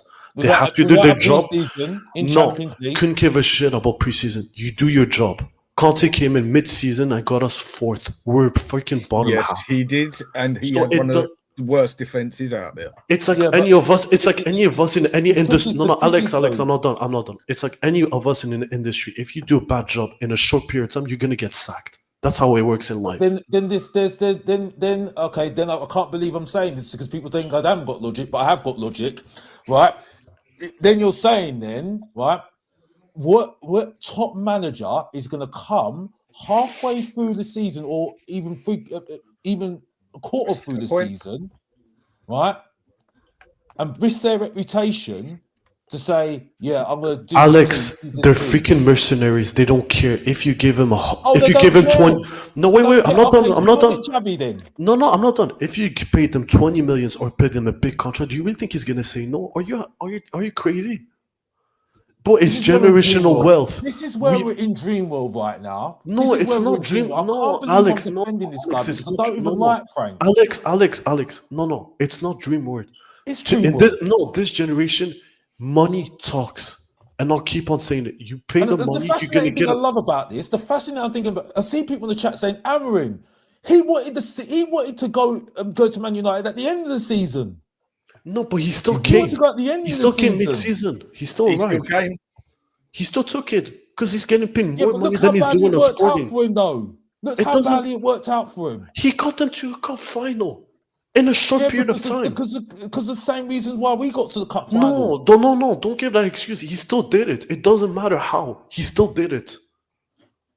It's amazing. Hold on. Can I address the whole panel here? Because I'm really confused on the general consensus. Yeah. Are we Frank in or out? No, fuck Frank. Everyone's individual opinion. Are we Frank in or out? No, he can go fuck himself. Fuck this guy. It depends what you want, Benji. Like, what's your goal as a fan? What do you want Tottenham to achieve? What's your goal? I want our trajectory to change is what I want. And I feel like the only way we're going to get that is by giving a manager, a good manager, time. And I feel like Frank is that. He's not the best manager. So if he's not the best, so you sack him. If he's not the best, you sack him. You just answered your we point. can't get the best. That's the problem. No, that's not true. We had it and we fucked it. How come Crystal Palace got a freaking European winner? Because he was available and he taken his chance. That's it. It doesn't matter, but they still got him. Crystal Palace. We're talking about a club that has never won and has barely any history. Because he didn't have his reputation was in Germany, yeah, and he was a European Cup winner. But because no one really wanted to take a chance, Crystal Palace taking a chance because Roy Hodgson was going left because he was retiring, right? I think it was. If I've got it wrong, someone can correct me, right? And they're taking a chance, right? Like they did with Frank de Boer, and look how that worked out after 6 games, right? So they're taking a chance, and I don't think he actually started well. Did he start well? I think he did. Taking a chance on the European winner, like I get Dietrich's point, right? He won the fucking cup, right? Like how are Crystal Palace getting him, right? Like Crystal Palace, in essence, are a nothing club. With all due respect to them, right? But like, what are Crystal Palace? Like Fulham 2.0. Never did much in the whole history, right? So how are they getting Glasner? And we as Spurs fans say that we will struggle to get a manager in. Like I just don't understand how. So why do we not go? So on that question you're saying, then why do we not go for Glasner in the first place then? Because we have a thick. Because we have a. Glasner didn't want to come to Spurs. Glasner was coming to Spurs. According to who? Dan, guys. Sorry, one second. Dan, I've posted a comment. Sorry, guys. Let's do this. I'll just get out of the way quickly. I posted a comment at where was it? Oh, blimey! I put the Spurs Corner email address up in the chat. Can you see it? Depends how far you've put it, where you've put it, mate. I haven't got a clue where you've put it. I can't find it either. All right, so to Sam Collins -06Q, right? Because I know you're trolling. Spurs Corner TV @gmail.com. I'll say it again. Spurs Corner TV @gmail.com. That's the email address. So stop saying in the chat you haven't got it. I've just said it twice. Spurs Corner TV @gmail.com. I'll see you on Tuesday. Sorry, Dan.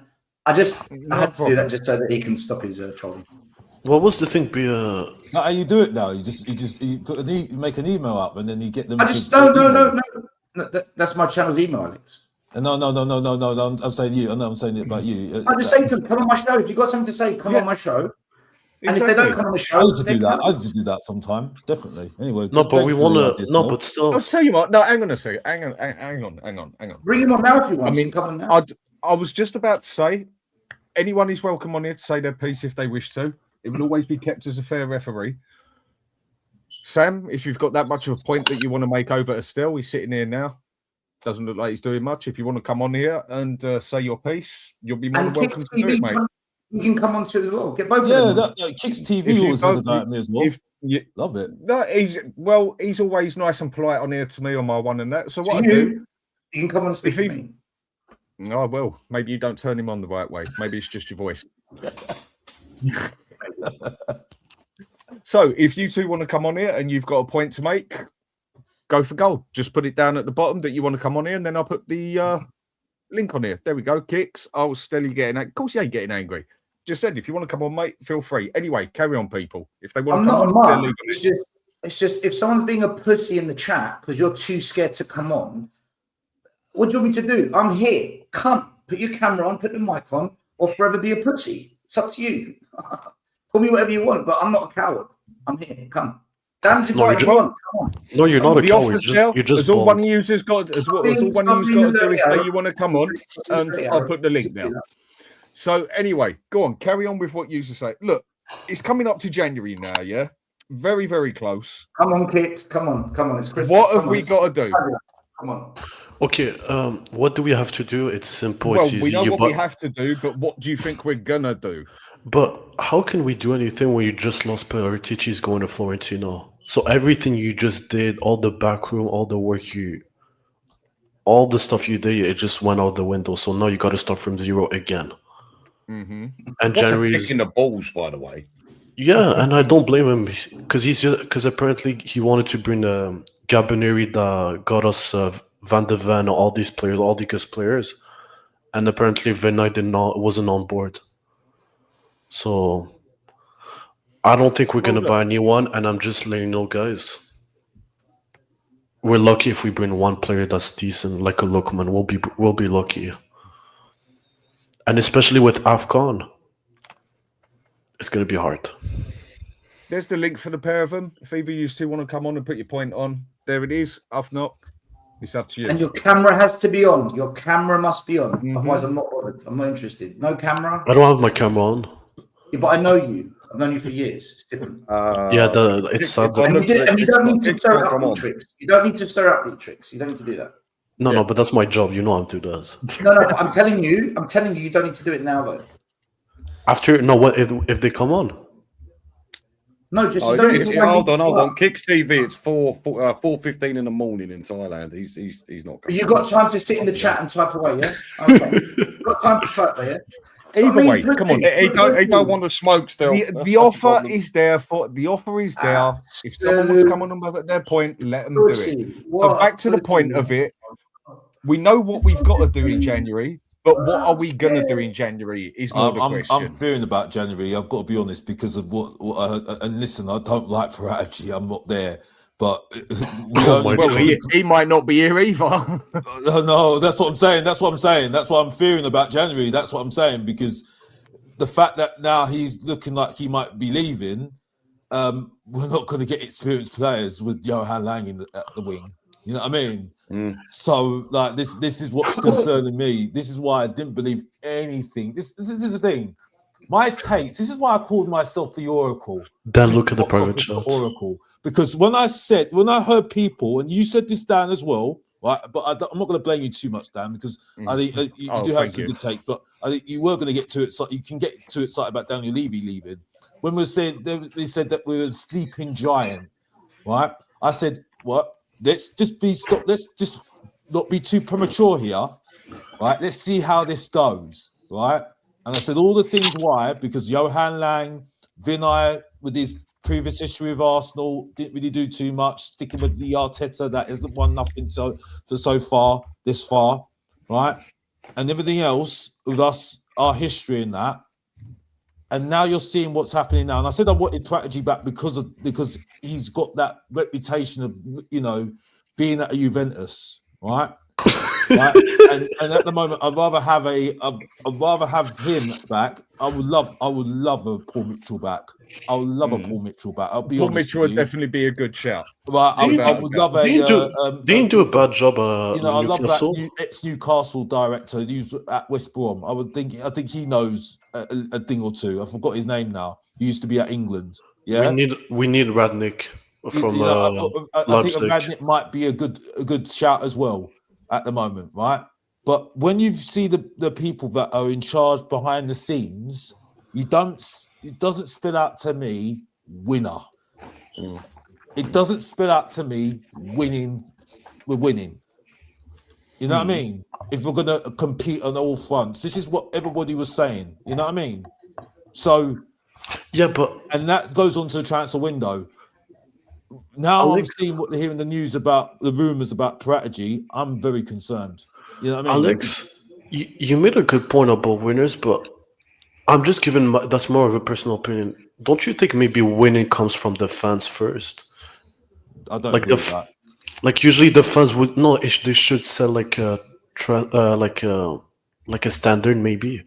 Because let's be fair, we fans have been here longer than most of those directors of football. It funnels from the top down, mate. Hang on. Look, right. Everyone knows, say what you fucking want on here. Everyone's allowed their opinion, yeah? But come on the chat, get your fucking act together. No need to make it personal about anything like that. So I'll give you one chance for that. You want to make it personal about family, things like that, then I will just kick you the fuck off. If you want to come on here and just tell someone you're a prick and you don't like them, tell them what you fucking want like that. But don't get it too fucking personal. Yeah. Otherwise, I will just have to kick you off. Anyway, sorry. Carry on what you're saying. No, just said like. Oh, go ahead, Michael. No, because I wanted to comment on what you said, right? I think that's kind of like a snowball effect. I think the club first needs to start winning for fans to gain the winning mentality, and then the fans push on the club to win more, right? Because I think if you suddenly swapped all of like Norwich fans for Real Madrid fans who just are all about winning, like Norwich aren't going to start winning cups because the fans wanted to, right? Like it needs to, it needs to be a snowball effect, right? So I seriously think we are in a fucked up situation, right? Where I think the link's on there. Go on there, mate. Some of our fans' expectations. No, Sam's here. He's already waiting, mate. Yeah. So I only just noticed in there. Go on then. Right, Sam. Yeah, Sam, go for it. Can you guys hear me? Yeah, clear as day, mate. Where are you from? Yeah, I just wanna keep it cordial. Where are you from? Very respectful. I don't want to have like a back and forth, fight between all the guys. It doesn't work like that on this one, mate. You ain't got to worry about that one, yeah? So whereabouts you from anyway? Great. The main thing is just we keep it cordial. I just wanted to, Stell made a point a couple minutes ago about Johnson. The fact that Johnson scored 11 goals last year, so 19. Thomas Frank should be starting him. But then 19. Stell, you also go on to say that when Johnson does play, he plays like shit, right? And we can all attest to this. Johnson can't do anything other than hit a back post happen. That's all he can do. So when you tell Thomas to go and play a player that you yourself don't rate, to play him out of position, not on the right wing, you're telling him to play him on the left wing, where he's. I never said play him on the left wing, bro. Where do you play him then? Well, you just said that I said that, so can you just take that back? Because I never said that. Okay, but where do you play him? Okay, that's the first thing, yeah. Where do you play him then? Right, so Sam, I'm glad you've come on. I'll keep it cordial. I just wish you were cordial in the chat. Okay, now you're here. We'll be cordial. It's fine. Okay. First of all, what did the current attackers do yesterday that started? What did they do? What do you mean exactly? What did they do? Well, their job is to attack and score. So what did they do yesterday? The ones that started. I think we played actually a really good game yesterday, right? I think apart from Simmons, doing that rash tackle, I think we actually definitely fucked the whole thing up, didn't it? I think that literally spoiled the whole game plan, right? You can go on. Sam, what did the attackers do against Nottingham Forest? They didn't do shit. No, but no one was good. So my point is, Sam, I'm asking you a question. When Johnson came in, what did he do? Sam, I'm asking you a question. Mm-hmm. We keep starting players that don't score goals, and then we wonder why they don't score goals. Right. So my argument, and I've said it many times, I don't think Richarlison's a good footballer. I don't think Brennan Johnson is a good football player. Right. But whilst the current attack is scoring no goals, to me, it's illogical to keep last year's top scorer and this year's top scorer on the bench when the alternatives that are being chosen aren't scoring anything. That's what I said. I hear your point, but you have to realize that Ange kind of played a system that played into Johnson's hands, right? He didn't play a system. I'll go with that. Yeah. He didn't play a system where Johnson was, just taking on his man, doing the utmost, right? He was the role that Johnson was given under Ange was stay in the back post because the ball is going to come to you. One way or another, it's going to come to you. And that's all that Johnson had to do. Even the goal that he scored against City was literally the same exact scenario that Ange was playing. Back post, score. That's right. So the system's Frank's playing without Johnson. How's that working for the forwards now? But you can go on and say that no one's really. I have a serious chat. Right? Danny's going to do this. I don't mind if he does, but Sam that was my bad. I brought him on to be fair. Sorry. Stop a second. Sam, yeah. So give it a second, yeah. Fucking. Sam, we're not laughing at you. Get your act together. Sorry, Sam. I'm not laughing at Sam, laughing at Danny, who just came on. I know. We know what Danny's like. The fella's come on to have a say, yeah? He's actually had the bottle to come on. No, we're not laughing at Sam. We're not laughing at Sam. It's Danny. I know that. I'm just making that clear to Sam. It ain't with you. We just got another freak with us now. So just ignore him and just get on with it. Guys, remove Danny, man. It's a piss take on Sam what you're doing, guys. I'm being honest with you. No, I want to hear it. Come on, man. No. We'll put your face straight then. Come on, Dan. We've got I a fresh can't fella take on it here seriously. who man. talk seriously. That's better. I'm sorry, Sam. I'm so sorry. Again, I'm not someone who's going to die on a hill for Frank. I think Frank has had his limitations, but for me personally, I'm just looking at the squad and I'm seeing this is what we do every week. All of us Tottenham fans. Why isn't he playing this? We're going off the Johnson topic here, though, bro. We're going off the topic. No, here. Now it's the same topic. Because the thing was, you were calling me out in the chat about Johnson, right? So I wanted to stick on that topic. The point I'm making is I'm this. staying on topic. I'm staying on Okay, topic. Let him say what he's got still. Let him say what he wants to say. Let him finish what he's got to say. Maybe he takes a bit longer to get to the point than me or you or Alex or whoever else. Let him say his piece. Go on, mate. It's all yours. We keep saying, let's not do the double. I'm going to get to the Johnson point, right? Just let me kind of. There's no rush, mate. Say what you got to say. We keep saying, this player shouldn't play. This player shouldn't play. That player shouldn't play. No. But if he played this player, then we'll be better. We've seen it with the double pivot of Bentancur and Palhinha. Everyone started the season. We can't keep playing Bentancur and Palhinha. They don't offer any progressive football for us. He plays Archie Gray. Archie Gray, we see he's a young kid. He's 19. He went and he pretty much fucked up the Nottingham Forest game, right? Not single-handedly. Everyone was bad. He kind of started that whole downfall in that game, right? So we played Archie Gray. Then when we played Brennan Johnson against Newcastle. What did Brennan Johnson do against Newcastle? Right, in the Carabao Cup game, absolutely horrible display. Every cross was going out. He couldn't hold up the ball. Couldn't do anything. So we keep on doing this. We keep on saying this player, that player is going to work. We have to admit, guys, the players are really bad. This is really. I've been supporting Tottenham since 2010. That's when I got into football, right? Mm-hmm. I've kind of seen the better parts of Tottenham, right? You guys are much older. You guys have seen even worse. You guys have seen the turbulent times, right? But this has been the first time where I'm starting to see where we don't have Kane, we don't have Son, we have no star players in this team. We have little kids playing in the midfield. I think we have the worst midfield in the league. I think Wolves have a better midfield than us, right? When you take Wolves' midfield of Andre and João Gomez, I will take them over Bergvall, Archie Gray, any of them, right? Maybe I'll keep Palhinha. That's it.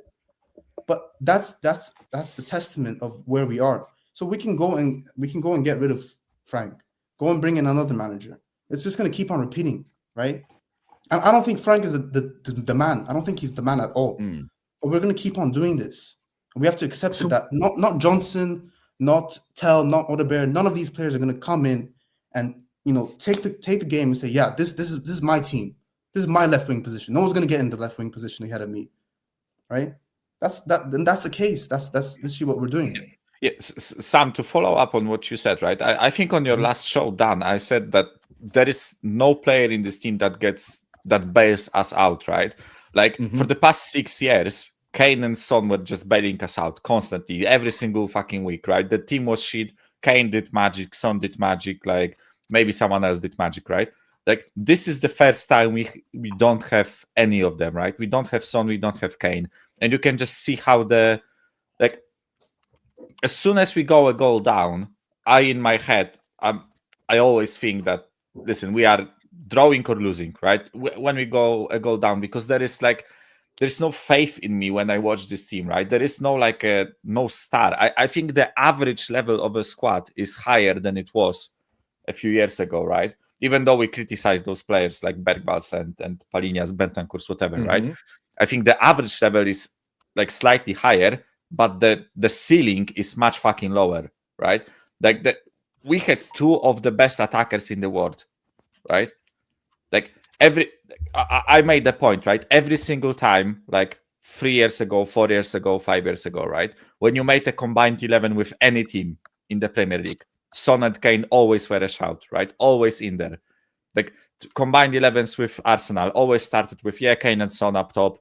Like right wing, maybe Kulusevski or Saka, right? Under Conte, I think there was like the most like discussion of the combined 11s, right? Like it was Kulusevski or Saka, Kane and Son are a given, right?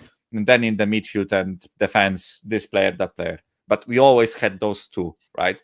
And especially because they were in attack. They were bailing us out. They were winning us games, right?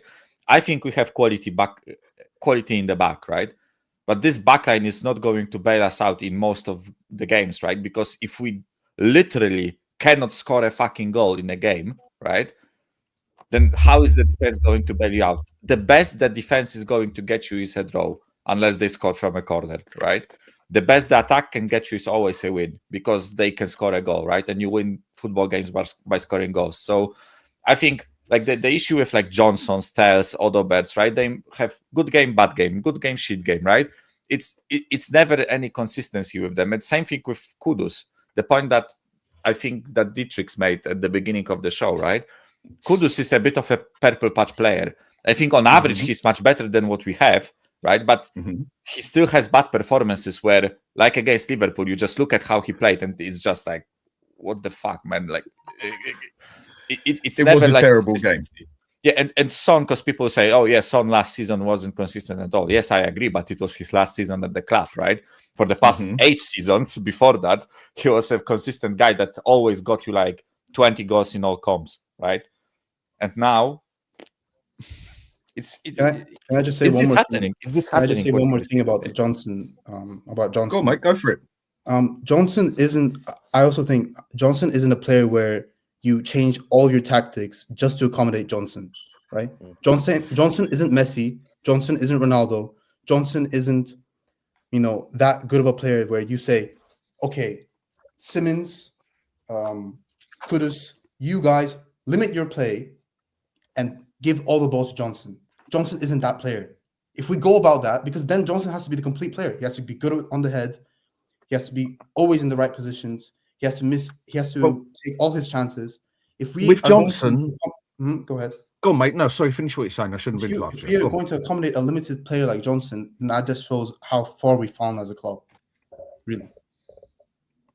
The problem is with Johnson, he's that fucking shit that if you don't adapt your whole team to his style of play, he's irrelevant. Exactly. Can I reply? The way Ange played him, in a sec. And the way Ange played him basically was to what he is good at, basically. And he is good at getting in a position and putting it in the back of the net, whether it's from 6 yards or 9 yards, whatever. And that is what he's good at, basically. And we ain't going to play that way. So 100%. He's done and dusted, basically, as far as I'm concerned there. I mean, he's going to Palace anyway, from what I've read anyway. Anyway, go on, Stel, you wanted to say? Right, this is absolute madness of the highest level. Okay, it's ridiculous, and I'll tell you why it's ridiculous. I've never once said Brennan Johnson's a good player. People are hearing one thing and saying something different. He's not a good football player. I don't rate him. The same applies to Johnson. The same applies to Tell. I don't rate any of them. I've said this a million times. Brennan Johnson didn't play Ange ball at Nottingham Forest. He played in a 2-man attack and got 10 goals that season. Ange played a completely different system. He got 19 goals under Ange. Brennan Johnson can find the back of the net. Is he Messi? No. Is he Ronaldo? No. Should he be at Tottenham? No. But the point is this. In this Premier League season, our top scorer is Richarlison. Do you know who's second? Got own goals? Or Van der Ven? No, I'm talking about players. Do you know who's second? Out of our attackers. Do you know who's second? Kudus, right? It'd be Kudus, wouldn't it? Kudus, Tell, and Johnson all have 2. They're the joint second top goal scorers from the attack. So if you're going to pick attackers to play, does it not make sense to pick the ones that have actually got the goals? And can I say as well, Kudus and Richarlison have had more minutes than Johnson and Tell. So all I'm saying, until we get the rebuild, until Frank gets the players he wants, until then, why don't we just put the ones that are scoring on the pitch longer and see if that works? That's been my whole argument. And when I say this, people want to say things in the chat that aren't true. People want to come for me when I've not said the things that you lot are saying. But to start against Liverpool with last year's top goal scorer and this year's top scorer on the bench, then you wonder why we score nothing up front. Frank made that decision, just like he chose to do the same shit against Forest. This manager isn't playing to the strengths of the players he's got. Once he gets the players he wants, do what you want, Frank. But we can't keep losing every single freaking week, and then it's the players are shit. The players are shit. Mate, you've got Paulinho. You put him on the bench. The manager made that decision. We play defensive against teams we should be attacking. The manager sets us up to do that. You stop playing the double pivot. The manager chose to do that. I don't think this team's good. I don't think this team's great. But there's things Frank is doing. It's on him. And just to end this Johnson thing, and if you all disagree, you're allowed to disagree. That's why we love football, it's opinions. For me, if we're going to get goals, we need players that actually score, whether it's 1 in 5, 1 in 4, 1 in 3, whatever the ratio. Muani hasn't scored a single fucking goal in the Premier League. He starts every game up front. And then we wonder why we don't score. We need to get some players on the pitch. Like Bergvall, left wing. What's the point of Tel Odegaard? They've actually got some goals in the Premier League, and we play Bergvall left wing. If we're going to get goals until Frank builds this team, you've got to put some goal scorers on the pitch. Otherwise, listen, we're just going to argue with each other every single week. That's the point. By the way, guys, quickly, Isaac broken leg, by the way. Yeah, I just saw that. I mean, I must admit that was a tackle and half that came in on him, like a heavy tackle. One nasty I tackle, did not expect it his leg to be broken, mate. Like, no, I thought he might have done an ACL or something. I didn't, which is still a bad thing. I didn't think he broke.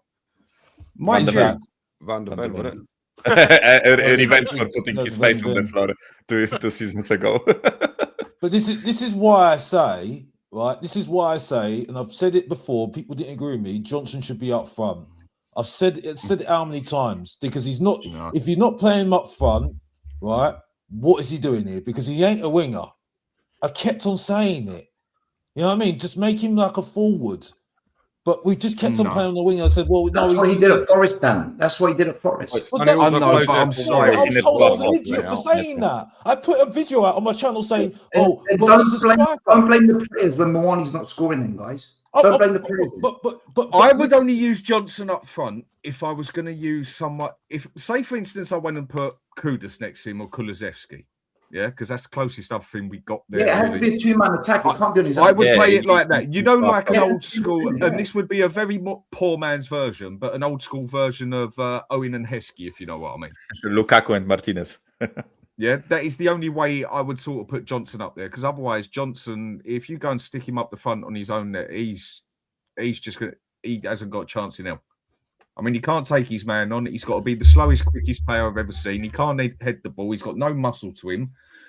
I mean, he's always got a face like he's been slapped with a fucking wet fish. He's not going to be up there and do the job as the striker on his own. Surely not. Dan, in all honesty, right, when we speak about our attackers in the team, right, I would fuck off every single one of them except for Kudus. Like, seriously, when I watch our forward line, right, every single one. Like, Muani, I don't think he is bad, right? But it's a loan, right? If we are not signing him permanent, then I don't care if he goes, right? Richarlison is wank, Tell is wank, Solanke is wank, Odobert is wank. Like, there is no good attacker at that club. Yeah, Johnson is fucking wank. Right? Yeah. Like, seriously, when you compare our attackers to Villa, to Newcastle, to like, look at Newcastle with Barnes, Voltemade, Gordon, and Murphy, right? Villa with fucking Watkins, Rogers, who else they have? They play like a weird system, so not necessarily like a left winger, right winger type of situation, right? But like City, do I even need to mention? Liverpool, I know they are not playing well, but that's mostly to Arne Slot, in my opinion, right? Like Arsenal, even like Arsenal have a cracking attack compared to us, right? Even though it's not the best, like. Seriously, like watch our players. Fucking Tell Odobert, Johnson, Richarlison. Fuck me, like. No one disagrees with this, though, Michael. No one disagrees. I know, but I'm saying this. I'm saying this because I think we argue the same point, just from different approach, right? No, it's like the whole some people believe these players can't do better than what we're seeing, and others think actually this squad is capable of more than what we're seeing. That's the argument. That is the question I'm going to go to then here. Yeah. That is the argument. I personally think this team is better than what it's doing at the moment. Now, last season, everyone was saying it's better than what it's doing. Of course, it fucking was. It was 17, for God's sake.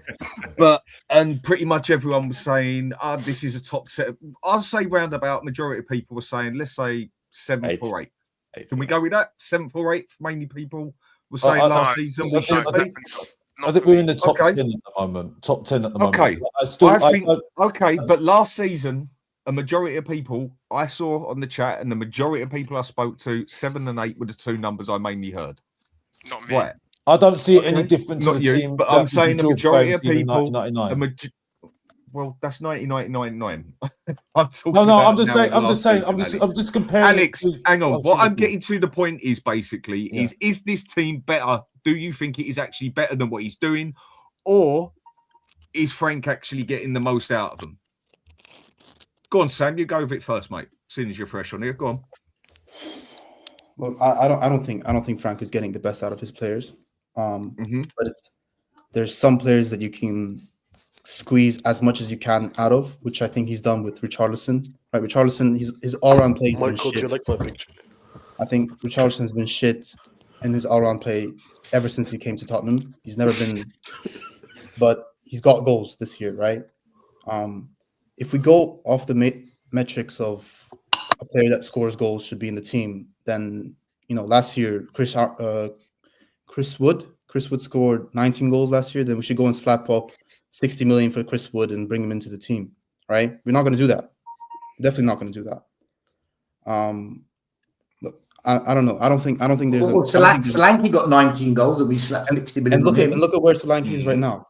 Where's Solanke? No, but I'm saying we did do that. Though. That's what I'm saying. You said we're not going to, but we did. That's what He I'm actually saying. got 18 goals in all. If we go off the 18, metrics, 17, 19 mark. You're being To be fair, last season, he got 16 goals. He had one good season in his entire career, basically. His only good season he had was before he came to Spurs. But Chris Wood is a good player if you're tailoring the whole. Yeah, but seriously, are you telling me that is the sort of striker you'd be looking for? No, but that's what I'm saying, right?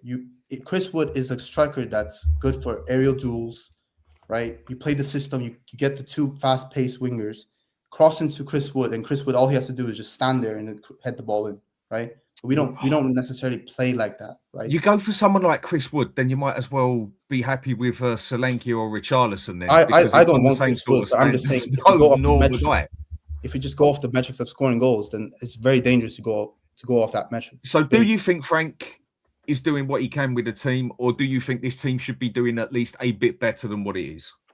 I think it's more so on the team, because we've been seeing this since the downfall of Conte, the second season of Conte, right? We've been seeing that the players have gone down and down and down and down and down. It's been ever present, right? I think they're good if you're playing once a week. They can come, 7 days. They're rested. They can play once a week, 100%. But when we're playing in the Champions League, when you have to give 100% midweek and then 100% end of the week, that's a very difficult task for these subpar players. I'm sorry. I don't know how you can argue that. I mean, Ben, what do you reckon? Do you reckon that Frank should be doing better with what he's got? Do you reckon this team is better than where we are in the league? So it's difficult because for me, mate, in all honesty, what we're currently doing is what I expected. 4 months in, I didn't expect it this bad, Ben. I get it. Nah, we are 13th, man. We are 13th. Yeah, I hear you, mate. I hear you, but think of all the things you had to deal with on top of that. I mean, look, Jesus Christ, we had 7. Yeah, well, I don't fucking care if it does. Well, not literally. Then you and look, at the end of the day, again, I'll say this, I'm blue in the face. The amount of things Frank is having to deal with on top of the team not performing well is insane. And again, it makes it sound like I'm all for Frank. It's not that. It's you got to take more things into consideration, and this is why I'm advocating for giving the guy more time.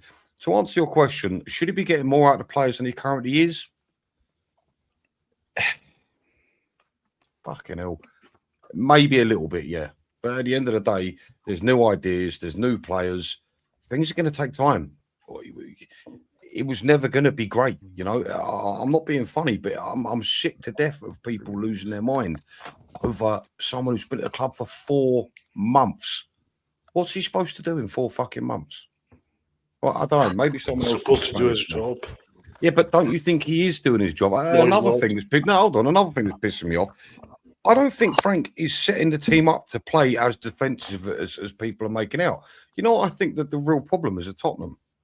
The players and their mentality, for some reason, it's like some sort of fucking curse at Tottenham Hotspurs. You could be in the best form of your life and come to Spurs and just nosedive.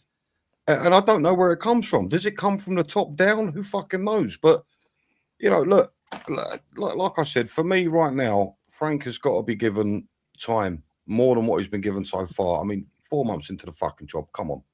Should he be getting a little bit better out of players? Maybe. But right now, I don't think it's any time to judge. Boys, I've said it a week ago, and I will repeat myself. And unfortunately, we are at this point as Spurs fans where we have to repeat ourselves every fucking week, right? But for me, it's a big pile of stinking shit, right? Our club, and like parts of that big pile are players, part is manager, part is ownership, part is recruitment, right? And I don't think if you replace one part, it all fixes itself, right? Like for me, just changing the manager doesn't change the fact that this squad is not better than 7th, in my opinion. It's better than it is now. It should be doing better. But I think with like some of the best managers out there, we are not doing better than 7th, in my opinion, right? I think if you keep the manager, but you change the squad, I think the same. The manager is kind of cock-blocking us from going better than like 6th, let's call it that way, right? But you aren't going to bring in better players if the recruitment is shit, right? And we know that recruitment is bang average if you want to be polite, right? Like we are not bringing in good players, and there is plenty of them in Europe, right? And this, by the way, a quick rant, right? This whole fucking prem-proven bollocks, right? Like I am sick and tired of hearing this shit, right? Like, oh, they have to play in the Premier League. They have to be between the age of 24 and 28, right? Oh, they have to be this. Oh, they have to be that, right? And we are left with fucking 4 players in the world. If you apply all those things, right? They have to be quick. They have to be prem-proven. They have to be experienced. They have to win things, right? They have to be this. They have to be that. Like, Jesus, no, right? Like, if you watch other clubs, right? Arsenal has like 2 out of 3 midfielders are not from the Premier League, right? City, 2 out of 3 midfielders are not from the Premier League, right? Liverpool, 2 out of 3 are not from the Premier League, right? It's like it doesn't have to be prem-proven, right? Just a quick rant on like the whole recruitment thing. And finally, as I said, the ownership. If you change the ownership, but nothing changes at the club and recruitment doesn't change, then the football part is still shit, right? So for me, I think that's go for it. I think the biggest problem is that we don't trust any manager, right? No matter who the manager is, our board doesn't trust them.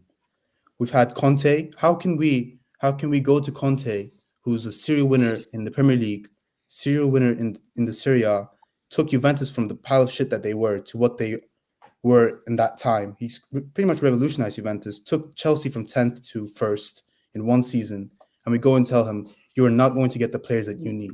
That is absolutely insane. How can Daniel Levy, I know he's gone now, but how can Daniel Levy, who has no clue about football, if Conte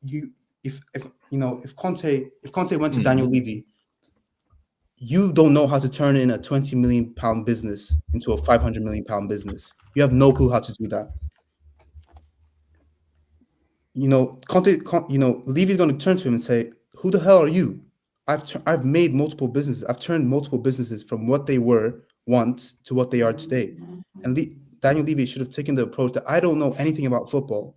I need to trust these winners who've done it multiple times and give full reign to them. But we don't trust any manager. We've not done it with Pochettino. We haven't done it with a manager. The closest we did it with was Ange, basically, in that aspect, in backing someone up. 100%. I don't think it's got anything to do about trust when it comes to Conte and Mourinho. I just think it was a lack of ambition from the club not to back these managers. I'm not sure. Trust, right? That's trust. I don't know. We're not exactly an ambitious club. I'm not sure if that's a trust thing, Sam, to be honest. But I get your point. But for me, bringing those 2 managers in were the biggest mistake. 2 of the biggest mistakes I've seen Daniel Levy do. Why would you bring in world-class managers and they're win now, and they're the sort of managers that when they come in, you give them what they want? Why would you bring them into Tottenham Hotspurs? yeah, you know, this is what I want. I want Kvaratskhelia and such and such. Well, we can't quite do that. But how about Adam Johnson? You know, just an example. I know he didn't come at that time, but yeah, I don't know if that's a trust thing. I just think that's a massive lack of ambition from the club as a whole, Sam. We don't know who we are. We don't know who we are, because it's funny now you said that, Benji. Because as soon as Jose Mourinho was brought in, we sat Pochettino. I said that was the biggest mistake this club ever made, and I was always right. Again, the Oracle speaks the truth again. It's the box office. But No, the he point speaks is, though, waffle. yeah? He speaks waffle. No, Yeah, no, it's true. Hang on a sec. I just want to say big thanks, Catch Up, for sending your raid over here. Much appreciated, mate. Thank you very much. Go on, carry on what you're saying. Just wanted to say thank you. No, yeah, big up to him. But the point is, though, yeah, right, big up, Catch. Cheers, mate. You know, it's the truth, and that's it for me, right? We didn't look at it and think, do our research and think, what does this team need? We should have listened to Pochettino that time. You know what I mean? We should have even done what we should have done with Harry Redknapp. You know what I mean? When we had Harry Redknapp at the time, should have listened to him as well. Because Harry Redknapp, we had a good team as well, didn't we? You know? We had a good team with Harry Redknapp. He was telling Daniel Levy a lot of things. Sorry to mention that name, you know, because I don't like living in the past, like my ex. You know what I mean? Yeah. Hey, by the way, hey, box office, can I just tell you something, mate? When the missus walked in here, she went, "Oh, who's that? Fucking cheeky bitch." So you're on there, son. Oh, really? Oh, well, yeah, mate. I'm a very cheeky man. But the point is, though, yeah, it's like, you know, because we didn't do that, and that's why I've not felt any positivity. Sorry to say that word, because I'd like to say something else. Why I've been so honest since Pochettino left. I've not liked it. You know what I mean? That's why I've not liked it. And that's why after last season, I struggled, because that was the worst season I've ever seen in my life. And I thought, you know what? I've got to celebrate this, but hopefully better times are going forward, because we can use this and move on forward. Heaven, you know it. We're back to where we are, we're back in the gutter again. You know what I mean? Yes. And it's the reason why you're seeing fan base now deteriorating from going to the stadium now, and you're seeing fights at the stadium now rather than actually people celebrating and actually. No, I don't know about fights, Alex. You ain't seen punches. Seriously? Dan, there are fights. There are fights. Oh, right. There are fights. Don't worry about that, mate, because I've been at the stadium. Instead of Daddy can vouch for me for it. Okay. They can vouch for me for it as well, by the way. Okay. And this is the same behaviour. Yeah, they're arguing over Frank. They're fighting over Frank. Oh, and right. The same behaviour I saw when it was Conte and when it was bad then. It's the same behaviour then. Sorry, this is what the Professor of Truth does. Speaks the truth that people don't want to hear. That's what I do. And it hurts. Back to you, Dan. I'm done. If you don't know, get to know. Next time you need to record some things for me, mate. You know, so I can put on here a few punch-ups. We've hired so many different types of managers. We've hired winners. We've hired pragmatic managers. We've had attacking managers. At what point is the fan base going to understand that you have to stick with one philosophy, get in the right players, stick with one manager, and then you can kick on? But once we keep on doing this random, going back to our identity, basically. But it has to be the right manager. Sam, it has to be the right manager. But still, who's the right manager? Well, the ones we've sacked. We should never have sacked Poch. We should never have sacked Conte. For me, Conte was the best one. The fans turned against him. Like as much as Ange was kamikaze defending, and it was the Wild West. Listen, at the end of the day, he did what the rest couldn't. He won us something. I still believe he should have been given the first 3 months. And just for the record, look what the first 3 months looked like under Frank. It's no fucking different. So what would it have hurt if we gave it to Ange? But that's gone. For me, look, you can give Frank £600-700 million. I'll tell you what he'll do. He'll make us a top 4 team again. We'll challenge for top 4. We'll be in the top 4 once in a while. Do I think this guy's going to win a league? No. Do I think this guy's going to win us trophies? No. I think he'll come here. Why not? But we're not. But don't you think attacking Why wouldn't we? football is dead Why would in we? the Premier League? Just a quick question. Don't you think it's dead? What's that? Attacking football. It's definitely Yeah. not what it was, Yeah. is it? Sam, I think it's dead. definitely I think not. there's Man City. Sam, do you know Man what? City have a billion pound squad. We can't compete with that. Sam, We've got an attacking manager. Sam, Pep's always been an I'm attacking gonna- manager. Pep's always gonna been on back that up front Sam's foot point. possession I'm going to football. back up Sam's point. I think the league is moving towards a physical, Yeah. fast-paced, Yeah. I agree. strong, big men, older, more experienced, fast-paced league. No, I think the league. Sam, they're Sam, fans. you know what it is? Go for it. It's Go for it. athletes Wish you now. Well, go on, time. hang on. Let Dan say his bit. He It's- ain't said nothing. I know he it's looks fucked up, athletes now. but It's athletes now. Yeah, no, I felt They've been athletes for 20 years, Danny. They've my been head's a athletes bit for 20 years. swollen. it hasn't just but- become athletes just now. It's been doing that for a little while going now. They've been athletes for 20 No, years. I know, but Sam is right what he's saying because this season, I swear, to Danny, you one look like a team- fucking idiot, man. Hey man, I fell. I fell. No, seriously. E.T. looking ass motherfucker. No What the team- fuck? no Dan, I mean, team seriously, this man. season- Dan, no sort it team- out, man. no Honestly, team you this look like you season. got dropped on your head at birth, for I fuck's did, sake. Sort it out. man. Fucking hell. Right. Mate, he's a Right. he's Can I a just Spurs make my fan. point, for Like something fuck's had to happen. Right. Yeah, innit? No team in the Premier League has played good football this season. So it's an absolute fallacy that fans think anyone has played good I football. can't this take season. it seriously with this. Sam said attacking football, not good football. He said I attacking disagree. I That's the disagree. same. Attacking football. Two teams that play attacking football in this league. One is Bournemouth, who's doing shit, and one is Man City, who have a £2 billion squad. Yeah, I'm that's sorry. Bournemouth aren't shit. They lost their. Danny Small. Bournemouth are shit. They've played 10 games. They've lost 9 games. Sam, they're shit because they lost their entire defense. They all got sold in the summer. But that's the thing. That's the thing. Like I think the league is moving towards a pragmatic league. It's done. I think since Arteta's come in, he's completely I hate saying this, but he's revolutionized what the league is right now. Right? I hate saying this. But he's revolutionized what the league is right now. Right now, the league. Not at all. You mean Pep? Not at all. Liverpool won the league last year being an attacking football team. The year before that, Man City won being an attacking football team. Arteta's revolutionized being bottle jobs. Every year they fall short because they don't attack enough. And if they don't win the league this year, Sam, it's because he didn't attack enough and Pep did. That's what will happen in the end. I mean, so right, look, I want to get this back on the Spurs bit, even though it is depressing to talk about it. But then again, that's what this channel is, a Spurs channel, sadly. What have we got to do in January? What can we do in January? We all know we need striker, we need a centre mid, we need a left back, fuck it, just go out and buy a whole new fucking team would help us. But that's not going to happen, is it? What is it we need most in January, and what is it we can actually get? I mean, some people are going to say left wing, some people are going to say centre mid, some are going to say we still need a striker. But you know how Spurs work? It's usually only one thing and one thing only. What is it do you think we can actually do in January? Go on, Mike. Listen, assuming that we sell Johnson, right? It looks like he's gone, doesn't it? It actually looks like that's he's gone. 30 million from the get-go to the bank, right? So I think you can use that. Listen, it's hard for me to quantify what we can do in the transfer window because apparently we are a change, like ownership change, this change that.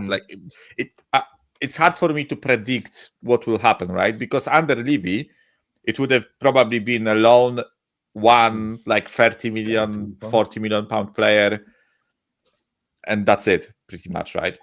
Maybe this new ownership does a madness and buys 2 or 3 first team players, right? I doubt it. I highly doubt it, right? But this is a possibility. Until it doesn't happen, then we cannot judge it, right? But what we need, in my opinion, a top priority, in my opinion, would be a midfielder. What we can realistically get. A midfielder and an attacker, considering we will sell one, which is Johnson, right? So that's 2 players for me. I think this is realistic. I think we can do this without much issue. And I just think we should go for Semenyo is not coming to us.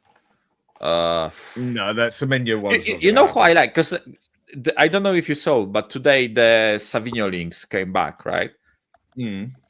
If we were to buy a City player that is not getting the minutes, Marmoush. Yeah, exactly. If we were to buy a City player that doesn't get minutes, Marmoush.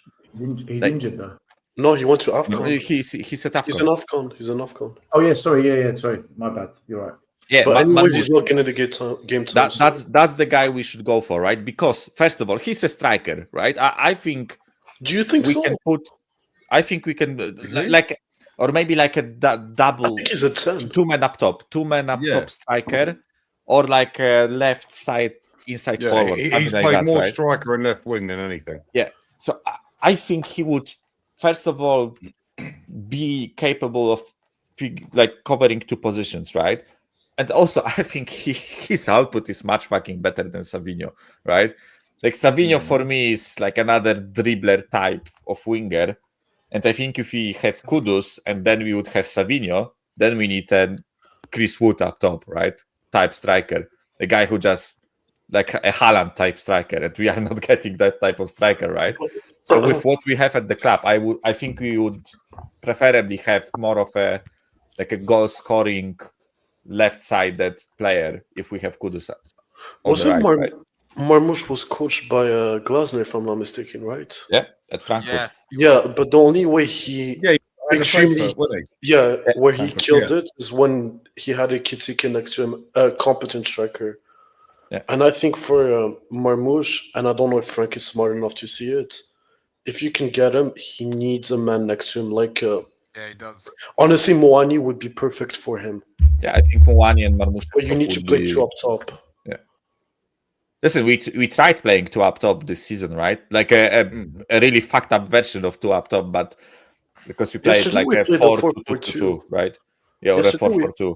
Yeah, yesterday we played a 4-4-2. I mean, for me, I think the realistic one that I would go for still at the moment, and it's one I've been calling for a while, without a doubt, as the centre mid, because I think he's realistic. I mean, don't get me wrong, I'd still love Locatelli there, but that one's not going to happen. That chance has already gone and dusted. I wouldn't say no to Lookman either, but for me, I think we definitely need that centre midfielder to help get some control of that midfield, because it is one thing we don't seem to have. But then we don't exactly seem to have anyone making the goals up front either. We definitely need that left winger as well. I do think we are in a bit of a situation here, but realistically, I mean, for me, Ederson is a centre mid I'd go for. I think we can get for 55 million. Ben, what do you reckon?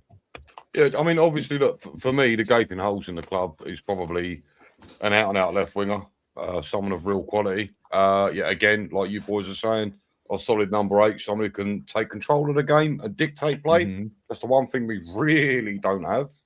And the other spot for me, really, it'd probably be a left back, if I'm brutally honest. Yeah, because realistically, we've got three fullbacks, don't we? And that's just not enough to cover. Wing backs. Well, yeah, I suppose you're right. In terms of who do I think we could get? I mean, yeah, Ederson is definitely someone we should be able to go and pick up. I mean, to be quite honest with you, the state of Juventus, I don't see Locatelli being so far-fetched, but it's just my opinion. I think it'd be harder to get than Ederson. Yeah, for sure. I mean, I want to mention a name on the left wing, but I don't. I'm worried that Sava might be watching the show, so I don't want to say it. Don't be worried. Just say it. He's taking the piss. No, he's not. He's fucking serious. All right, okay. As for the left wing, I mean, could we poke for Rodrigo? I don't see that one happening. Look, I'll tell you what, I'm worried, but I mean, he's not happy at Madrid from what I'm seeing. I'm just saying, and it's not like that position. He won't be happy here. No, I want to wear. Exactly. You know what I mean? Why would you leave? What player has ever left Madrid and come to Tottenham ever? Van der Vaart. Van der Vaart. Yeah, that was when Harry. He was in Madrid. He did a good deal there. Yeah, Gareth I Bale. think Harry Redknapp had a pretty good team, then, didn't he? Gareth Bale, actually, Gareth Bale. Even Gareth Bell Yeah. wasn't Gareth Bell then, wasn't he? He and he developed, still didn't he, came here so? and banged All right, in maybe we 14 can get him goals, then. so- Maybe we can get Rodrigo. No, but no, I mean, do you I know don't what? agree with Hang on. that. Going with what Ben says there, yeah. Going with what Maybe Ben we says. can get him then. I don't know. maybe. I we see bring what back you're saying in the aspect of I don't see it happening. Yeah? There's not much chance of it, but I am a firm believer of if you don't try, you don't get. And I don't agree with all this one at a time sort of thing. I would have thought the way it'd get done is you've got your list of 3 or 4 you want and go out and cover it basically.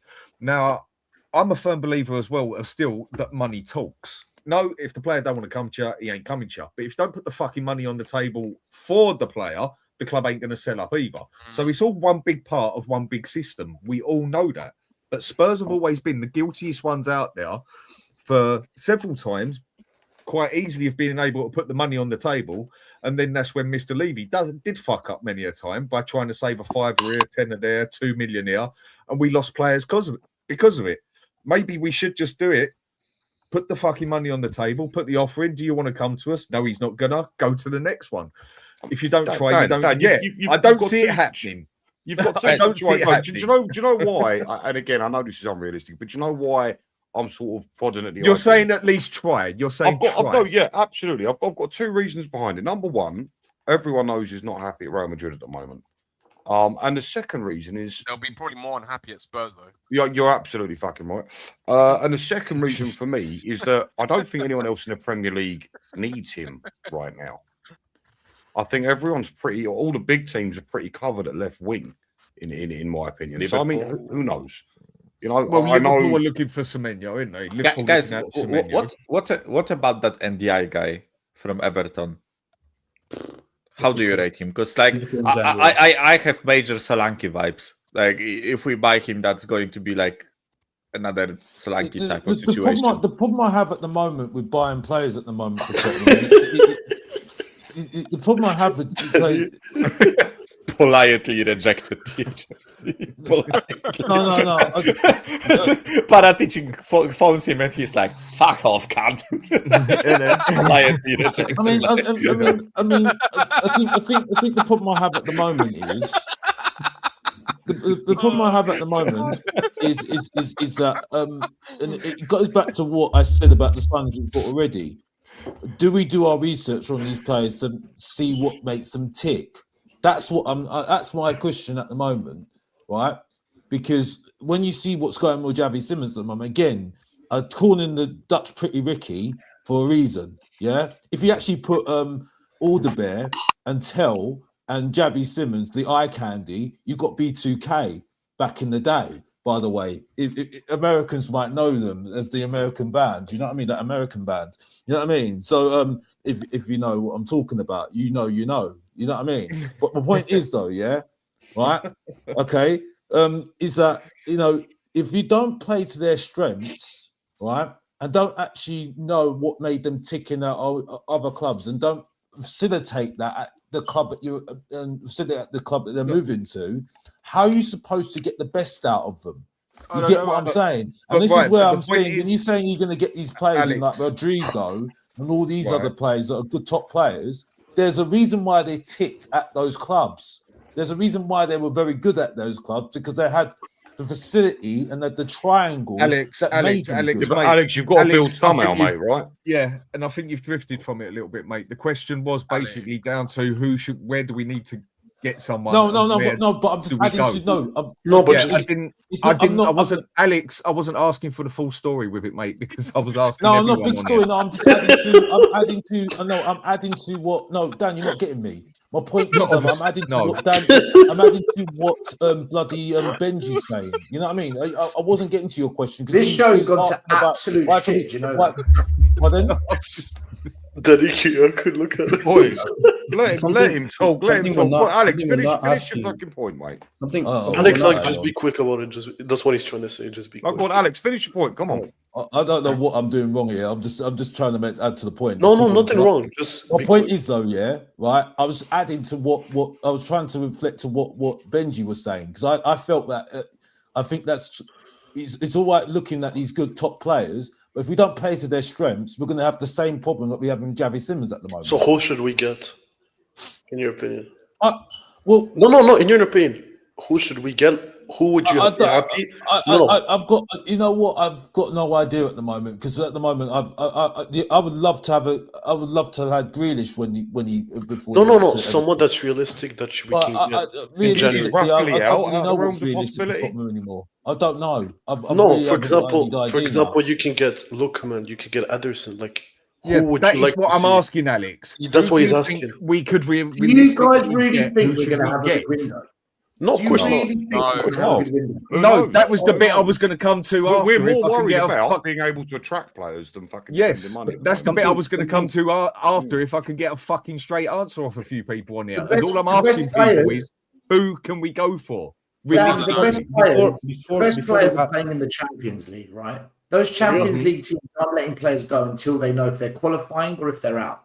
They might even have playoffs that go into February, so they need the players for the playoffs. But some of them are released clause. So a lot of good players we're not going to be able to get because of Champions League. Then you're looking at good players in the Europa or good players in the Premier League that aren't in Europe. Of those clubs, I don't believe this board has got a plan going into January. We don't even know who's in charge of the When do we transfer. ever have a plan still? We don't. Why is Still saying what he's saying? He doesn't answer the question, but then I get the. No, because you give like a 10-minute No, it's monologue. bollocks, Bob. It's bollocks. Don't chat shit. I think that's a bruv. valid It's what I'm point. saying. I think that's a Still valid doesn't point. even answer the Calm question. down. You didn't get the bollocks that I'm Calm getting. down. Yes, well, because you give me a minute. I was just about to ask him. Then who the fuck do we go for? Then and I was about to turn around and say because it's coming up to the World Cup and everything. Because it's coming up to the World Cup and everything. Shouldn't it actually be easier to maybe get some players that we wouldn't usually get if they're not getting enough game time? That's where I was going to go. I'll answer your question. Dan, I'll answer your question, right? So go on. These are a list of players that are out of contract in 2026, okay? Mm-hmm. So Upamecano, Mark Guay, Ibrahim Konate, Vlahovic, Bernardo Silva, Maignan at AC Milan, Julian Brandt at Dortmund, Ruben Neves, Vitaly Malenko, Quinton Timber, Leon Goretzka at Bayern Munich and Gnabry. You've got Weston McKennie, Marco Sensi at Bournemouth, Harry Wilson at Fulham. Right, forget what I said wrong. John Stones, Janley at Brentford. You've got Rico Henry at Brentford, Basuma, but we already got him. Rudiger at Real Madrid, Robertson as a wing-back at Liverpool, Ronaldo Madaragua at Fiorentina, Sumare at Leicester. You've got Haidara at RB Leipzig. On, right? There's a lot of players. Dan, seriously, mate, you had your joke. Will you cut it out now? You're making me laugh. Just cut it out or I'll cut you off, for fuck's sake. I know it's a prettier face than what you usually got. End of 2026. Lewandowski would rather retire than come here. As a Polish guy, I can confidently say we are not seeing Lewandowski at this fucking club. My point is this: if you want to build, you actually want to build, and you're going to build with Frank, then forget signing players like Mawani and Paulinho, who are loan deals. We're not going to build anything with loan deals. If you actually want to build, go and get players out of contract that you think actually you're a really good player. Bring them to the club. That's the only business we're going to do in January. And then in the summer, that's when you go big. That's what I would do. Because otherwise, I know what's going to happen. These Werner, Danjuma, shit signings that are on loan, we're going to do that crap again. Even Kula was a loan deal. Kulusevski was a loan deal. Do you remember in the beginning? Okay, but we can get. No, if we talk about realistic and like answering to Dan's question, if instead of giving a 2-hour monologue, you can get players. I answered the question. I just listed 25 players. I didn't mention you once again, still. No, but I'm saying I did give. Yeah. No. I'm saying, for example, if you can get a Savinho that's not getting a game time, that's the kind of players you can get. But something we're not asking: who's going to negotiate these deals? The City guy, apparently, right? How can we hire a director of football 2 months and then he's leading us to go to a team in 20th place in Serie A? What do you know? Work. It's embarrassing. Apparently, we are hiring this City guy, right? But Yeah, he's going to take care of. Isn't he only for negotiations and contracts? Like, what are we doing? Who's Is phoning up? he going to be here before January? I Yeah, don't yeah, know. Like, The question I I'm don't asking know. is who's phoning up these players and asking, "Come to Tottenham? Are you coming to Tottenham?" We don't have. Is it Lange? Lange tried to do it with Tell, and Tell told him to fuck off. The difficulty is at the moment, and the reason why I can't name any players at the moment, I don't know what we're doing in terms of looking for players at the moment, because I don't really know what I know what Alex, a good what's player your is opinion? when I see a player, right? I know when I see a player, I can see it and I'm thinking, yeah, he looks good. He looks really Okay. good. Alex, if we got So what is our lane at the moment then? no, okay, if we got, let's say, another Archie or Bergvall, would you be happy? Most No, of I you are wouldn't. gonna say, No, I wouldn't. Okay, be happy. right. No. That's okay. the So point. who? So the question is, who would you be happy? That's realistic. I can't really say what's realistic. for No, Tottenham, because you just said you would like Grealish. You would like Savinho, Grealish. the left winger at City. Okay, Savinho. if we got Savinho, would you be happy, Alex? Yes or no? he's okay. I wouldn't say he's. No. I think he's do you know what? okay. Are you being hard work on purpose today, Alex, mate? Because Alex, it's not hard. It's just yes or no. Seriously, mate. No. I'm being I've said honest Ederson. with you. I'm being honest Right. with you. I'm Don't being you honest see with anything you, yeah? realistic we can get then? Don't you see anything realistically out there Lookman. that you want I'd like that you think we Lookman. could I'd get? take Lookman. Lookman, another one I'd quite happily take. But he's out Because of I haven't watched in him. the Yeah, Champions but League. Dan, I don't even know why you're saying that right now. Yeah, digging me out like that, bro. Firstly, It's I haven't not seen a digging you lot out, of him. Alex. I haven't seen no, because the way you just said that, it's like you're digging me out. The point is, Right, though, let me yeah, put a different no, point because to it it. Alex, seems to be, slow it, mate. it seems to be like Slow it, no. Because the thing Alex, is, though, don't. yeah, no. Because I've Alex. had it up to here now. As all I was telling you, No. Because when Alex, people don't. do that, no. When You're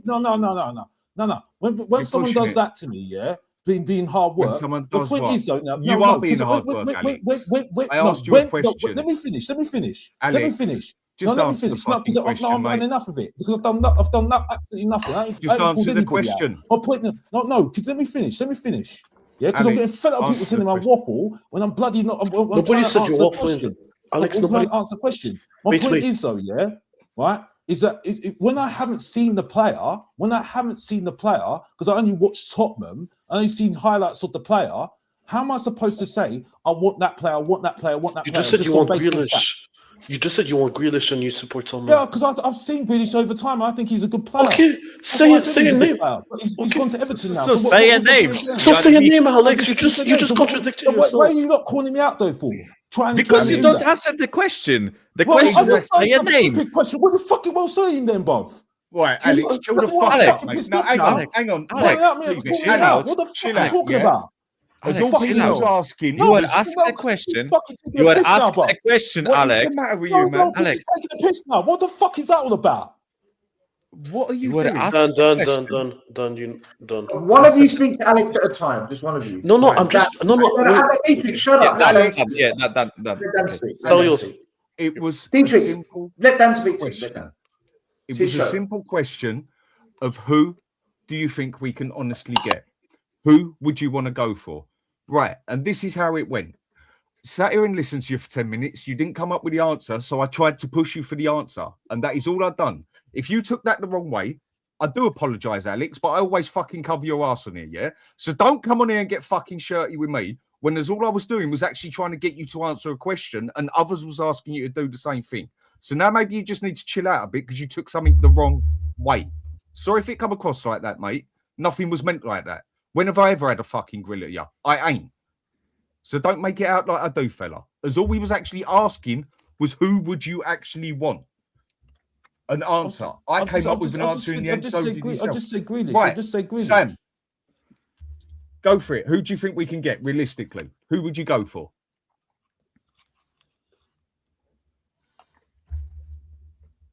Sam. Oh, me? Oh, sorry. Yeah. You are the only Sam here, mate. Fella, you are the only Sam here, fella.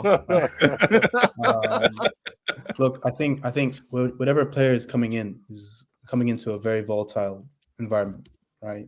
A lot of pressure is going to be on them to come in and deliver straight away. That's why I think the signing of Savinho would be kind of I think a lot of players will watch Savinho and they'll see the trickery, they'll see the skills, but if they don't see the end product, it turns into a very, very, very pressurized, if that's even a word, environment for him, and I don't think he'll perform at the level that he can, basically. Because at City right now, it's pretty rosy, right? It's not too much pressure on him. He has Doku in front of him. So, and if you're telling Savinho come to Tottenham and you're going to be the main left winger, big pressure on him. Sam, can I ask you a question on that? Don't you think ahead. maybe because he wants to break into the international team and play for his country, that actually here's my last chance to prove something to get in the national squad, and it might actually be a good thing? Yeah, that's a fair point, but very few players can kind of take on that responsibility, right? Do I think Savinho can go and do it? Do I think it's worth taking the 75 million pound risk on him? I don't know too much about that. I think it'll be a huge risk. But for me personally, I think the names mentioned, Lookman. I think we definitely need a midfielder. I think Ruben Neves. I think he looks like he wants to run down his contract. If he wants to come to Tottenham, I'll be all for it, 100%.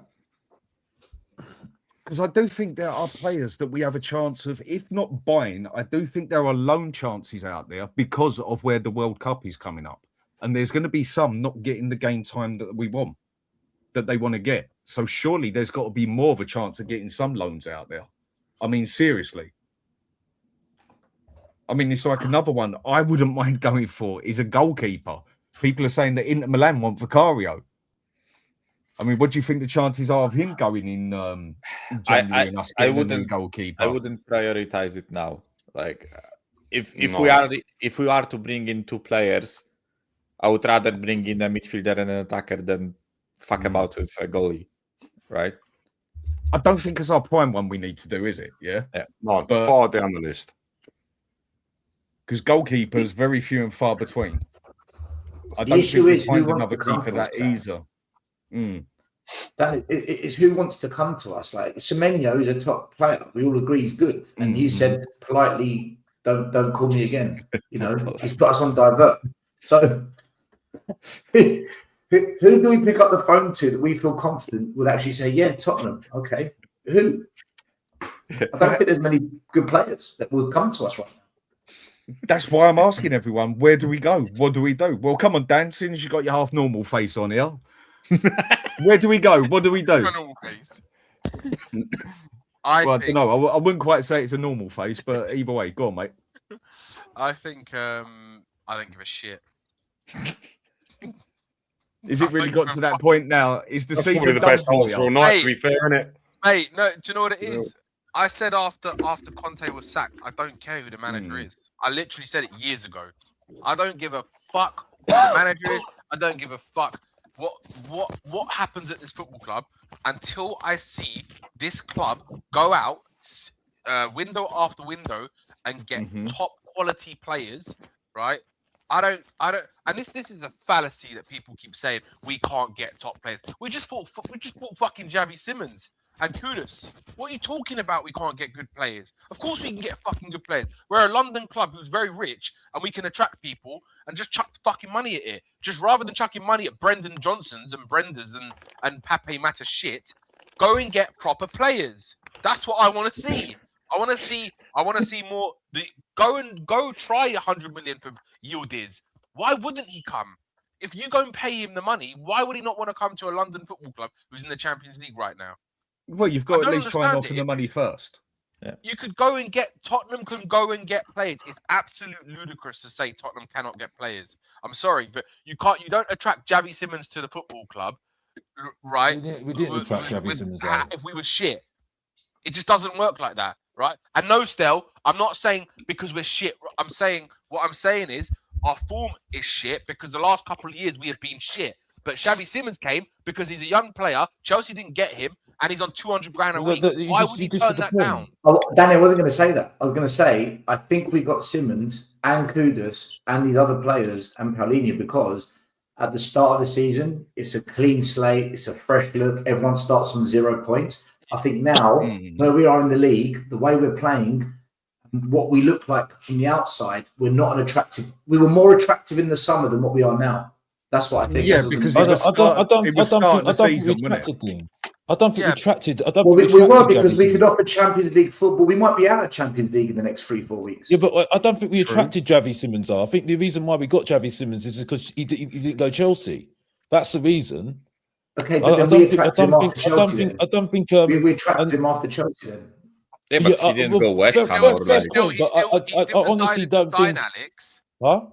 No one forced him to sign a contract. He still decided to sign a contract. Well, but if let's be honest here, you can't say a player just because he turned down Chelsea didn't get him, right? I get what Alex is saying, Danny. I get what he's saying. He's saying Chelsea. If Chelsea came in, he would have gone there over us.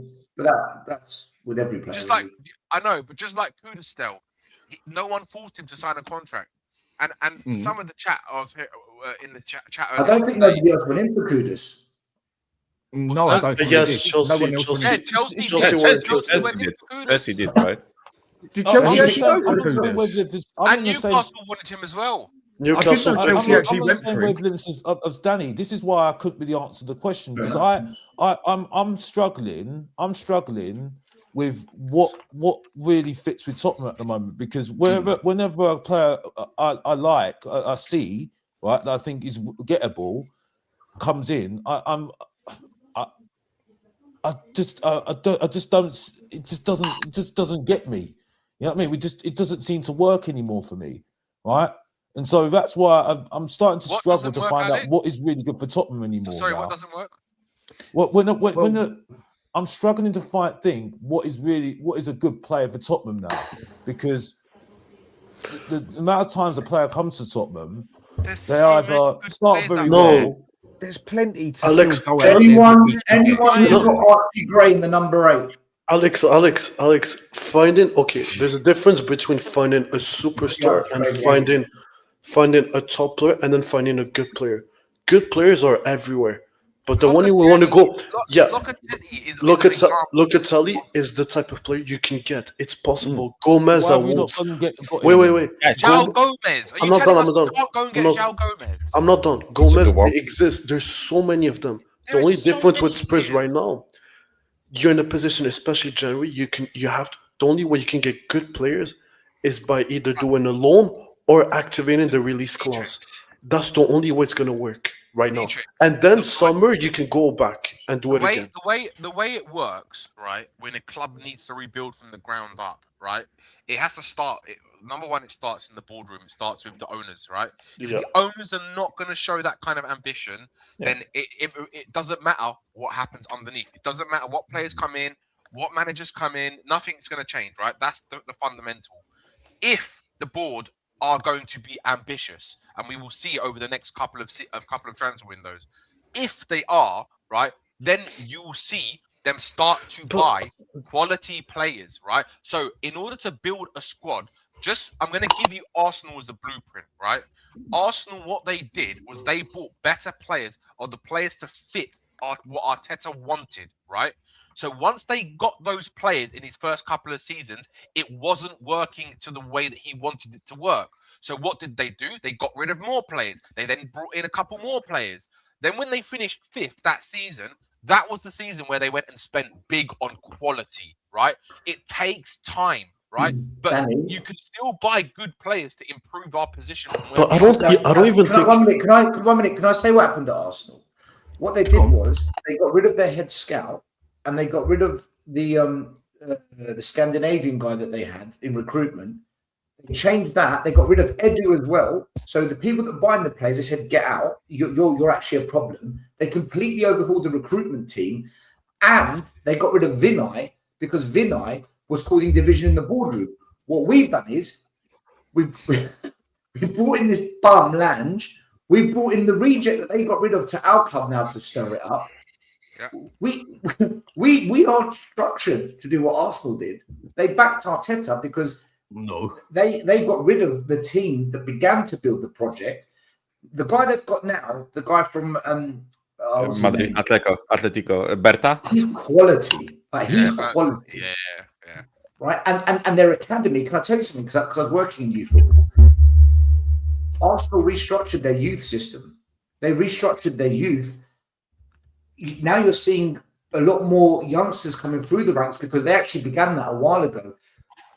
We've got a lot to do if we want to copy Arsenal behind the scenes. We are not ready. We're not ready. Michael, can I go just quickly?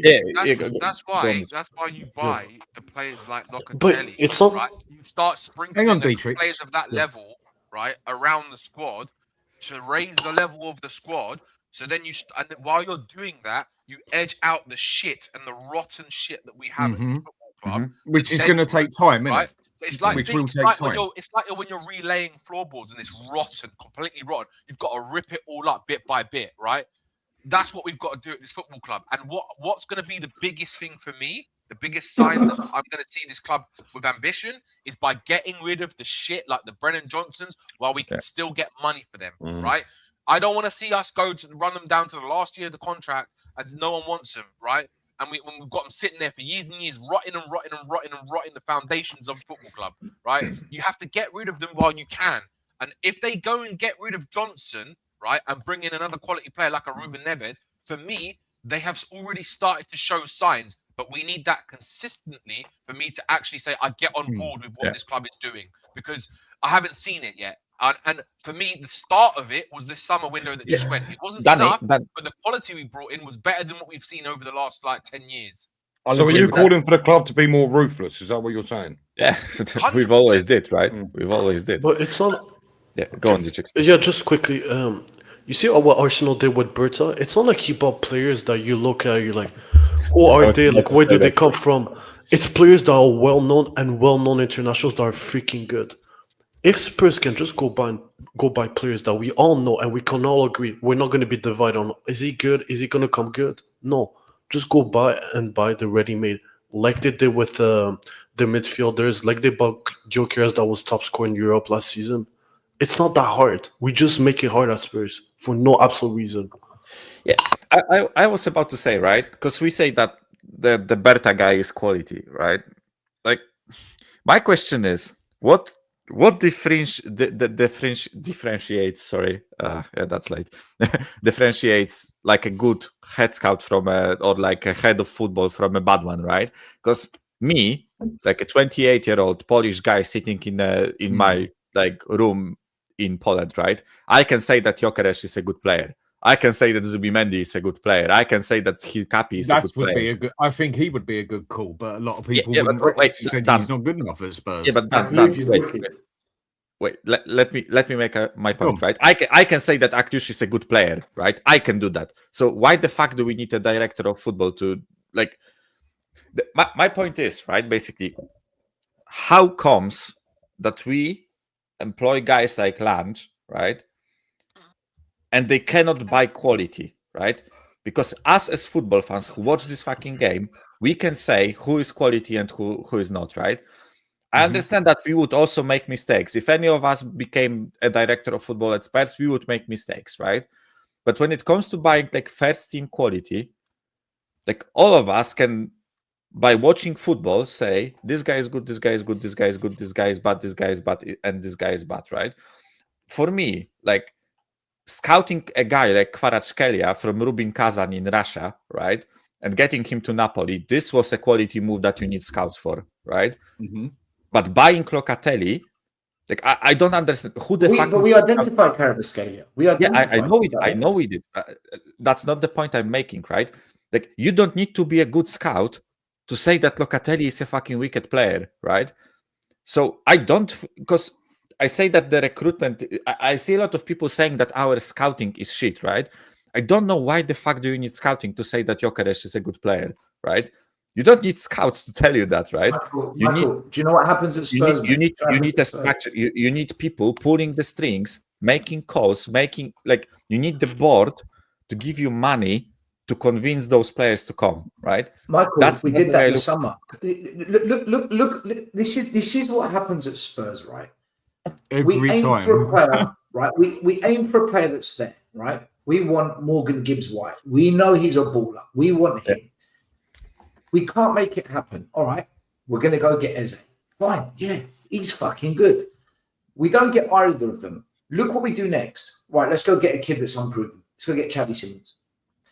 We start here, and then whatever something goes wrong here, and we think, right, let's just go there. We did it. Listen, Conte wanted Bastoni. It was never going to happen. Fine. go get someone who's good. Yeah. Right? We go and get Longley. The drop-off is massive. Mourinho wanted Skriniar. We're up here, good player.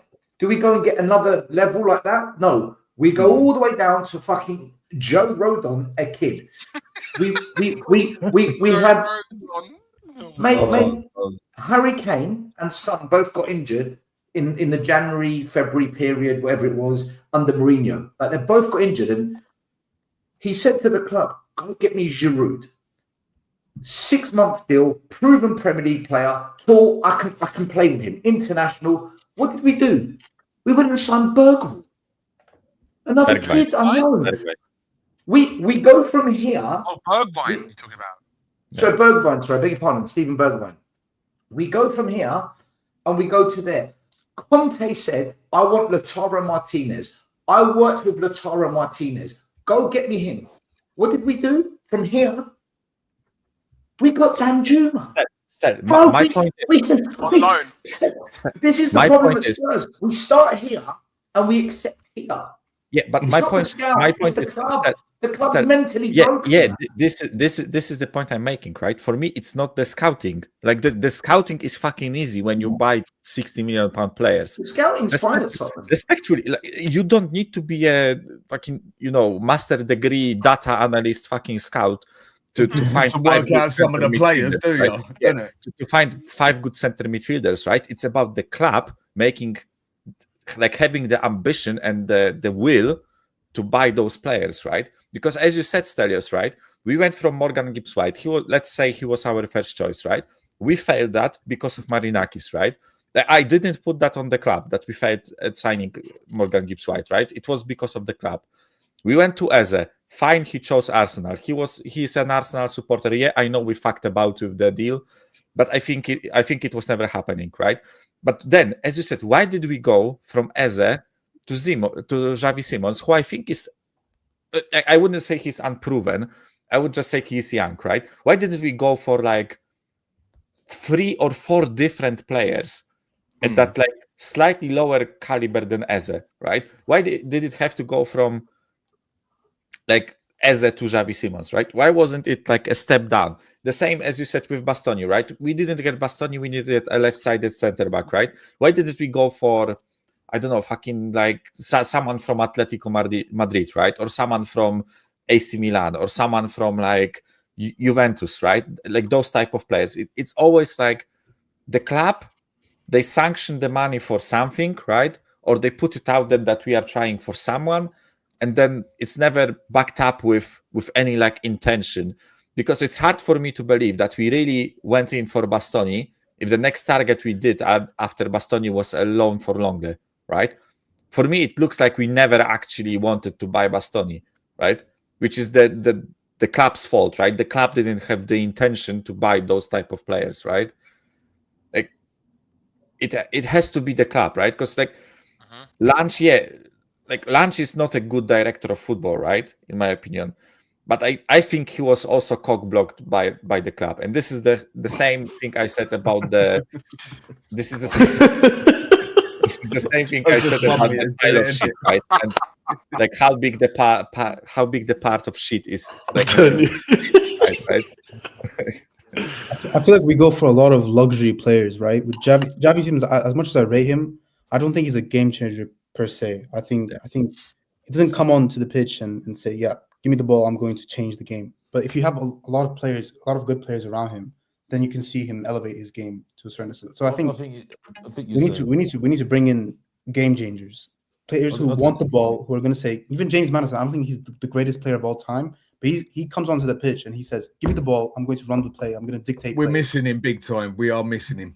Exactly. We're missing those types of profiles. We don't have any game changers that come on and can say, "Give me the ball, I want to make things happen," right? So I think that's the problem. When I see Odegaard come on, and I get so frustrated with him because he just doesn't want the ball. He runs to his defender, he turns back and he gives it away. But Sam, what do you expect when his first name is Wilson? Like, how can you take him seriously? He's a dog shit player. I don't think we. Guys, Sam, just ignore him. I have to go, by the way. No, I'm just taking the piss. I just don't think he's a good. Mike, take care of yourself. Mike, big up, bro.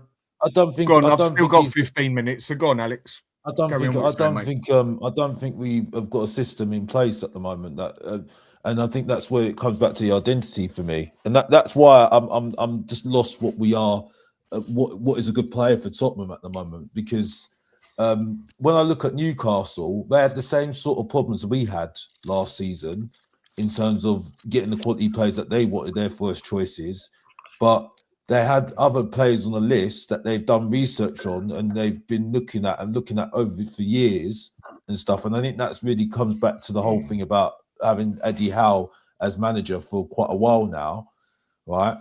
And that they thought, okay, if this player doesn't work out, we can go for this one. We've been tracking this player for how many years now, and look at his progress. You know what I mean? And this player, and then they hit those sort of players when they need them, you know, and that's why they work out very seamlessly, you know, when they were trying to get it, because they had the striker problem with obviously Isaac wanting to leave, and then they had the you know, looking at the strikers that they were available, and they were saying they were looking at certain strikers that they were looking over the years and stuff, and then they brought them in, and they're fitting in kind of seamlessly, aren't they?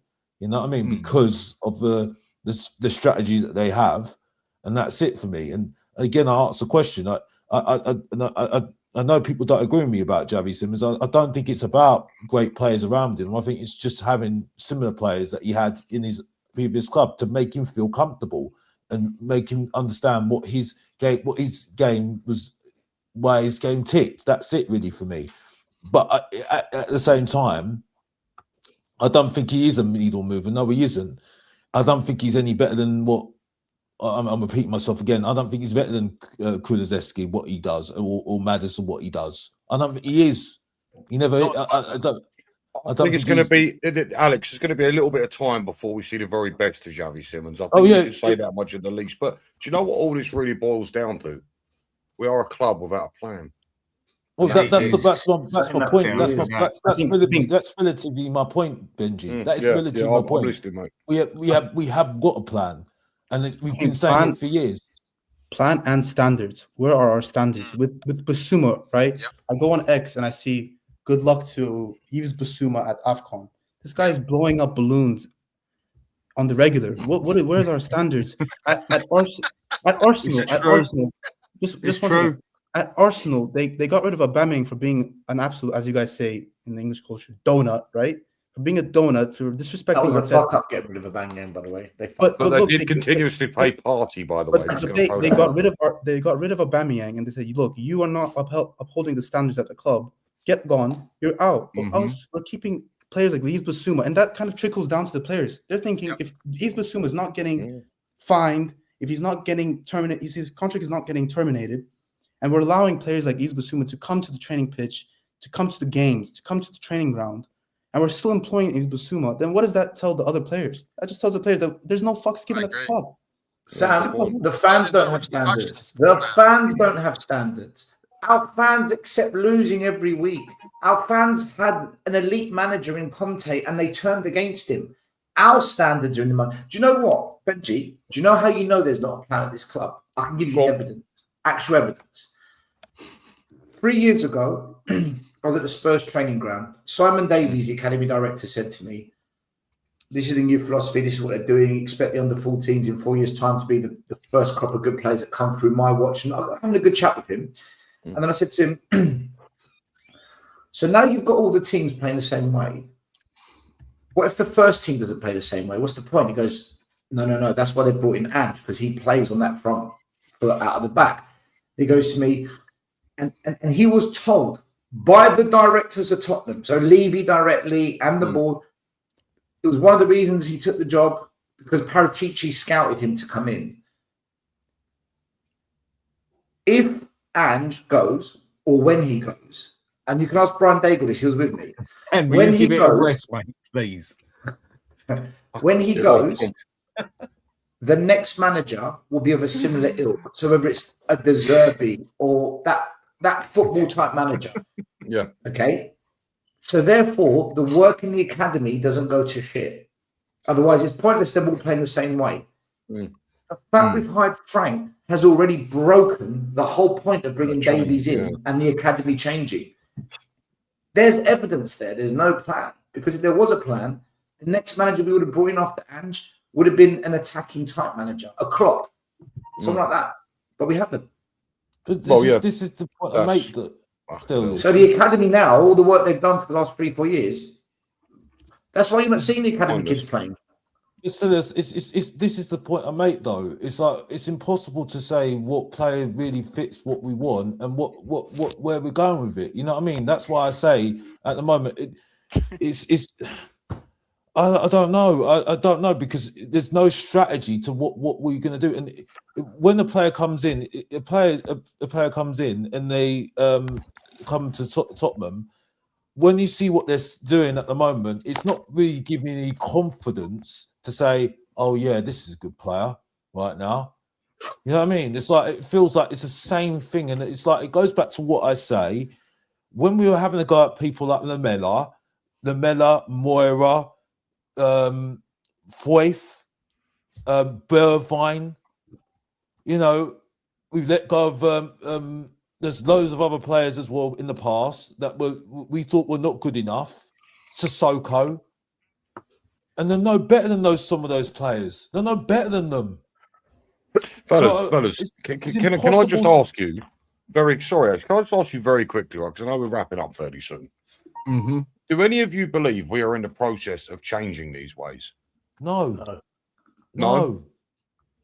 Okay. All right. Nowhere near. So you know why I'm asking that, right? We did the same thing. We brought in Charrington, an investment banker. Don't give a fuck. Mm-hmm. All he's done is investigate Levy. He's come in. All he does is investigations on Levy. Great.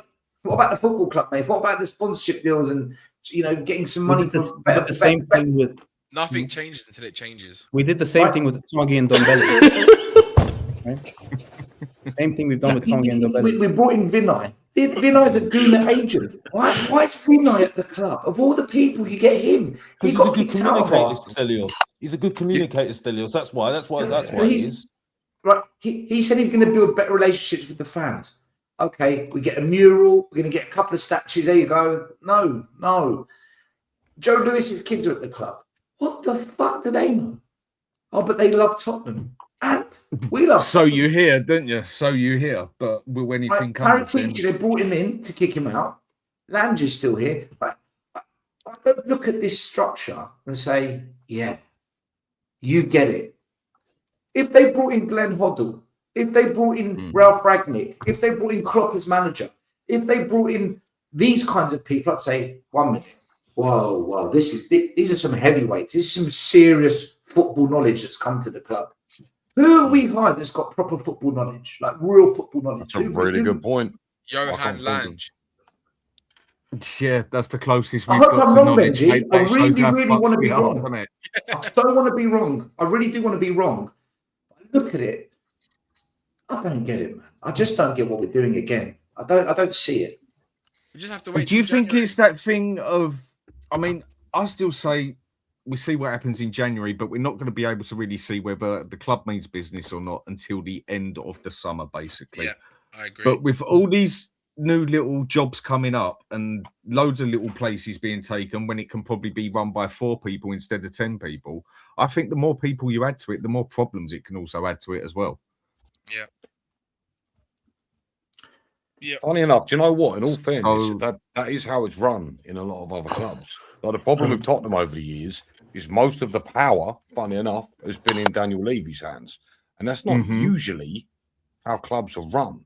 I mean, the only reason why I asked you guys that question is, in my eyes, and this is just slight, I've seen some changes. I've seen some things that I want, which is why I'm hopeful things change. Again, you can't guarantee shit, and I'm probably being naive.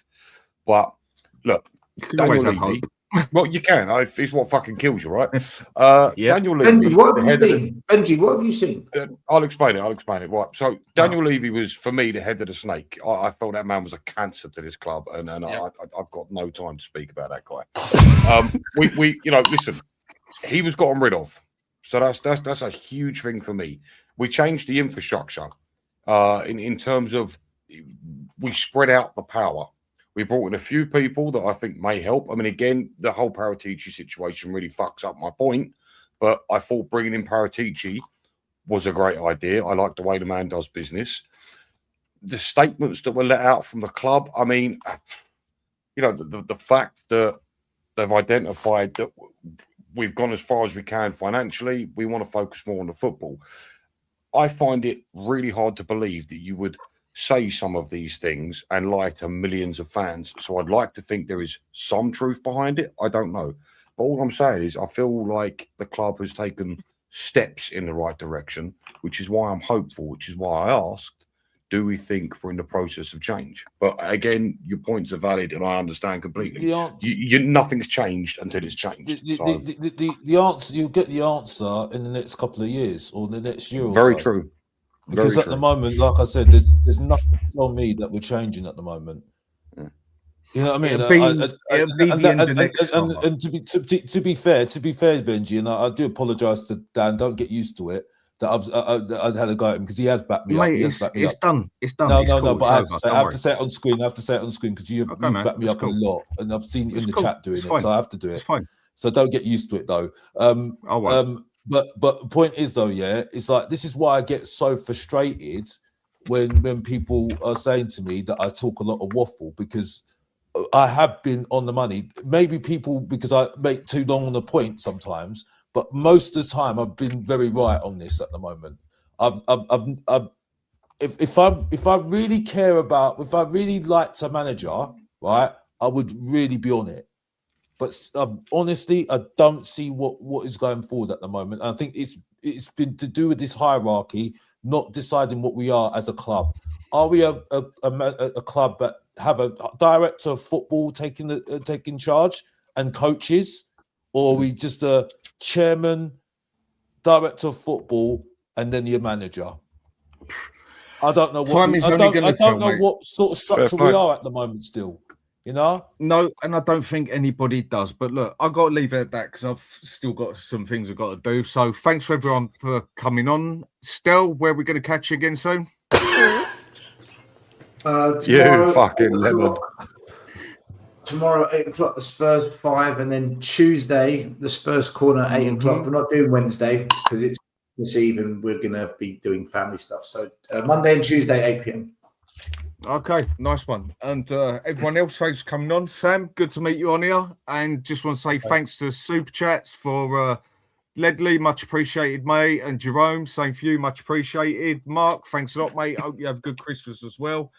Dan, hope you fuck off and multiply soon, mate. I will speak to you. Anyway, everyone, it's been a fucked up weekend being a Spurs supporter again. And let's just hope something can finally fucking go right for us for a change. Have a good night. Have a good week, everyone. See you all later. Sam for coming on, by the way. Big up. Yeah, good job, Sam. Well done, mate. Take it down.